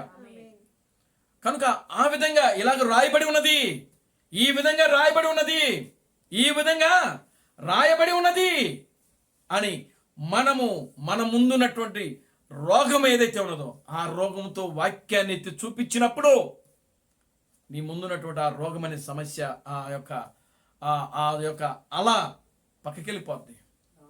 దేవుని నామానికి మహిమ కలుగుగా. హల్లెలూయా. అది విశ్వాసముతో నీవు చెప్పినప్పుడు. ఆమేన్, హల్లెలూయా. వాక్యంలో రాయబడింది కదా, ఏమని రాయబడింది? నీవు విశ్వాసముతో ఈ కొండను చూచి అది పెళగింపబడి సముద్రంలో పడునుగా కానీ ఆజ్ఞాపించినప్పుడు నీ ముందున్నటువంటి ఆ కొండ ఇదిగో తీసివేయబడి సముద్రంలో పడవేయబడుతుందని వాక్యంలో రాయబడింది. దేవుని స్తోత్రం కలుగుగా. హల్లెలూయా. కొండ అంటే కొండ కాదు, అక్కడ ఆ కొండను లాంటి ఉన్నటువంటి సమస్యలు, శోధనలు. ఆమేన్, హల్లెలూయా. ప్రియులారా, కేవలం విశ్వాసం మీద ఆధారపడి ఉంది మన జీవితాలంతా కూడా. ఆమేన్, హల్లెలూయా. గొప్ప గొప్ప మర్మాలు తెలుసుకొని లేకపోతే అన్నీ ఈరోజు మనకు తెలుసు, అన్నీ తెలుసు. కానీ ప్రియులారా, మనం అన్ని విషయాల్లో కూడా పడిపోతున్నాం, జారిపోతున్నాం. విశ్వాసంలో జారిపోతున్నాం, క్రియల్లో జారిపోతున్నాం, మాటల్లో జారిపోతున్నాం. దేవునికి స్తోత్రం కలుగును గాక. హల్లెలూయా, ఆమేన్, హల్లెలూయా. కనుక ప్రియులారా గమనించండి, గత మధ్యాహ్నం సమయంలో చెప్పాను కదా, నీ నడక ద్వారా నువ్వు ఏం చేయాలి? నడక ద్వారా ఏం చేయాలి? నువ్వు నడిచే నడక ద్వారా నువ్వు దేవుని చూపించాలి. ఏమండి? దేవునికి స్తోత్రం కలుగును గాక. హల్లెలూయా. ఈ లోకం నడకలు వేరు, పెండ్లి కుమార్తె యొక్క నడక వేరు. దేవునికి స్తోత్రం కలుగును గాక. హల్లెలూయా. ఈ లోకములో స్త్రీలు మాట్లాడే మాటలు వేరు, పెళ్లి కుమార్తె మాట వేరు. దేవునికి స్తోత్రం కలుగును గాక. హల్లెలూయా, ఆమేన్, హల్లెలూయా. కనుక ఈ లోకములో ఉన్నటువంటి ప్రజల యొక్క చూపులు వేరు, పెండ్లి కుమార్తె యొక్క చూపు వేరు.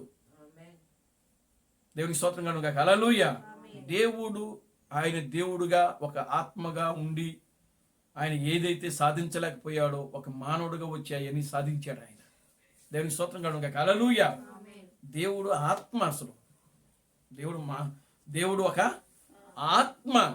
ఆత్మ అయిన దేవుడు తనను తాను వ్యక్తపరచుకోవడానికి కోసము ఆయనలో ప్రేమ ఉంది, ఆయనలో కనికరం ఉంది, ఆయనలో జాలి ఉంది, ఆయనలో దయ ఉంది. ఏమండి? ఆయనలో మంచితనం ఉంది, ఆయనలో స్వస్థపరిచే గుణం ఉంది. ఇవన్నీ చూపించడానికి ఒక మానవుడిగా రావాల్సి వచ్చింది, శరీరధారిగా రావాల్సి వచ్చింది. ఆమేన్, హల్లెలూయా. కనుక ప్రియులారా, 2000 సంవత్సరాల క్రితం ఆయన దేవుడు మానవుడిగా వచ్చాడు, ఇప్పుడు మానవుడే దేవుడు అయ్యాడు. ఆమేన్, హల్లెలూయా. ఆయనలో ఉన్న గుణ లక్షణాలని ఎవరిలో పెట్టాడు? మనిషిలో పెట్టేశాడు ఆయన. ఆమేన్, హల్లెలూయా. అది దేని ద్వారా వస్తుంది అని అంటే దేవుని యొక్క ఆత్మ మనలో నివాసము చేయటం వల్ల. ఆమేన్, హల్లెలూయా.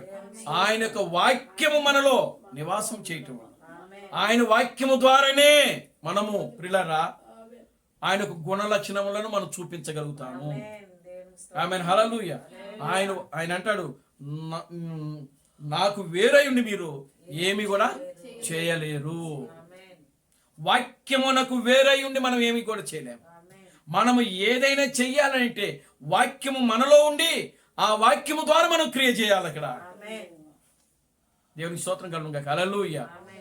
అప్పుడే ఆ వాక్యము పని చేస్తూ ఉంటుంది. నువ్వు ఏ వాగ్దానం అయితే ప్రియులారా నీ ముందున్నదో ఆ వాగ్దానం నువ్వు పొందుకున్నప్పుడు ప్రియులారా నీలో పరిపూర్ణంగా దేవుడే కనబడతా ఉంటాడు. దేవునికి స్తోత్రం కలుగును గాక. హల్లెలూయా. కనుక మన మాటల ద్వారా కానీ, మన చూపు ద్వారా, మన నడవడిక ద్వారా ఏమండి పూర్తిగా ఎవరు చూపించాలి? క్రీస్తును చూపించాలి, దైవత్వాన్ని చూపించాలి. దేవునికి స్తోత్రం కలుగును గాక. హల్లెలూయా. సినిమాకి రమ్మని పిలిచినప్పుడు ఏం చేయాలి? వెళ్ళిపోవాలి వాళ్ళతో కూడా, అంతే కదా? అంతేనా? నేను రానని చెప్పాలి. దేవునికి స్తోత్రం కలుగును గాక. హల్లెలూయా. మేము దేవుని కుమారులము, కుమార్తెలము. మేము సినిమాలు చూడము, అబద్ధాలు చెప్పము, మోసకరమైన మాటలు మేము మాట్లాడము. దేవునికి స్తోత్రం కలుగును గాక. హల్లెలూయా. పరిశుద్ధత, పవిత్రంగా మనం ఈ లోకంలో జీవించాలి. నిన్ను నీవే కాపాడుకోవాలి, నిన్ను నీవే పరిశుద్ధంగా జీవించాలి. నీకు నీవే, ఎందుకంటే నీ ముందు సకల వాక్యము ఆయన నీ ముందు తెరచి, పరిశుద్ధ గ్రంథాన్ని తెరచి నీ ముందు పెట్టాడు ఆయన. వాక్యంకి ఎవరో వచ్చి చెప్పాల్సిన పని ఇక్కడ లేదు. అసలు ఉన్న వాక్యం అంతా కూడా ప్రవక్తల ద్వారా మనకు వచ్చేసింది. ఆమేన్, హల్లెలూయా. అది తీసుకొని నీకు నీవుగా ఏం చేయబడాలంటే అలంకరించుకోవాలి. ఆమేన్, హల్లెలూయా. పెళ్లి కుమార్తె తనకు తానుగా ఏం చేసుకుంటుంది? అలంకరించుకుంటుంది. మనం ఎన్నిసార్లు మాట్లాడుకున్నా అయ్యే వస్తూ ఉంటాయి, కొత్తవి రావు. ఎందుకని? లేదు కాబట్టి ఉన్నదే అది. దేవునికి స్తోత్రం కలుగును గాక. హల్లెలూయా. కనుక ప్రియమైన దేవుని బిడ్డలారా, నిన్ను నీవు అలంకరించుకో, నిన్ను నీవు అలంకరించుకో. అలంకరణ ఏమిటో మనకు తెలుసు. ఆమేన్, హల్లెలూయా. వాక్యం యొక్క అలంకరణ, నీతి అనే అలంకరణ, సమాధానం అనేక అలంకరణ, పరిశుద్ధత అనే అలంకరణ. కనుక ప్రియమైన దేవుని బిడ్డలారా, ఆ విధంగా అలంకరించుకొని ప్రియులారా మన ముందున్నటువంటి ఆ యొక్క శత్రువు, అపవాది ఏదైతే ఉన్నదో వాటిని జయిస్తూ మన ఆత్మీయ జీవితంలో ముందుకు సాగుదాం. దేవుడు తన పరిశుద్ధ వాక్యములను దీవించి ఆశీర్వదించును గాక. ఆమేన్. ప్రార్థన చేసుకుందాం. దయచేసి అందరూ కూడా లేచి నిలబడండి, ప్రార్థన చేద్దాం. ఓ మమ్మల్ని మిక్కిలిగా ప్రేమించిన మా మంచి తండ్రి, జీవం గల దేవుడా, జీవాధిపతి, నిన్న నేడు నిరంతరము ఒకటే రీతిగా ఉన్న మా పరమ తండ్రి, ఓ నా ప్రభు అయిన బ్రహ్మ క్రీస్తు, నీకు వందనాలు, స్తుతులు, స్తోత్రము ప్రభువా. నిశ్చయముగా నాయన, ఇప్పటి వరకు నాయన మీరు ఇచ్చినటువంటి గొప్ప సందేశాన్ని బట్టి మీకు వందనాలు, స్తుతులు, స్తోత్రము ప్రభువా. ఓ నిశ్చయముగా నా ప్రభువా, ఓ సియోను కుమారి, ఓ నీ కన్నులు వాగ్దానం మీద ఉంచుము.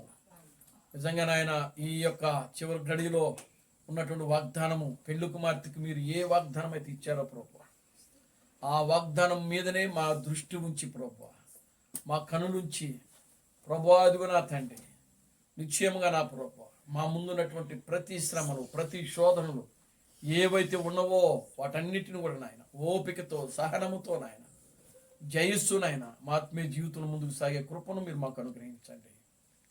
నిశ్చయముగా నా ప్రభువా, ఇక్కడ కూడిన ప్రతి బిడ్డను దీవించి ఆశీర్వదించండి. పేరు పేరు చొప్పున దీవించి ఆశీర్వదించండి. ఓ ఈ సాయంకాలపు దీవులతో నింపండి. అన్ని విషయాలు నీ కృపను దయచేయండి నాయన. అదిగో నా ప్రభువా, ప్రతి ఒక్కరిని కూడా ప్రభువా, ఓ నీ వాక్యము ద్వారా దర్శించండి. నీ వాక్యము ద్వారా వారితో మాట్లాడండి. నిజంగా మా జీవితాల్లో నా ప్రభువా, నీ వాక్యమునకు వ్యతిరేకమైన కార్యాలు ఏమైనా ఉంటే నా ప్రభువా, వాటన్నిటిని కూడా ప్రభువా మీరే తొలగించండి, బలపరచండి, ముందుకు నడిపించండి. సమస్త ఘనత మహిమను మీరు తెచ్చుకోండి. జీవం కలిగిన నా ప్రభు అయిన క్రీస్తు బ్రహ్మను సర్వశక్తి కలిగిన నామములో ప్రార్థించి స్తుతించి వేడుకొనుచున్నాము.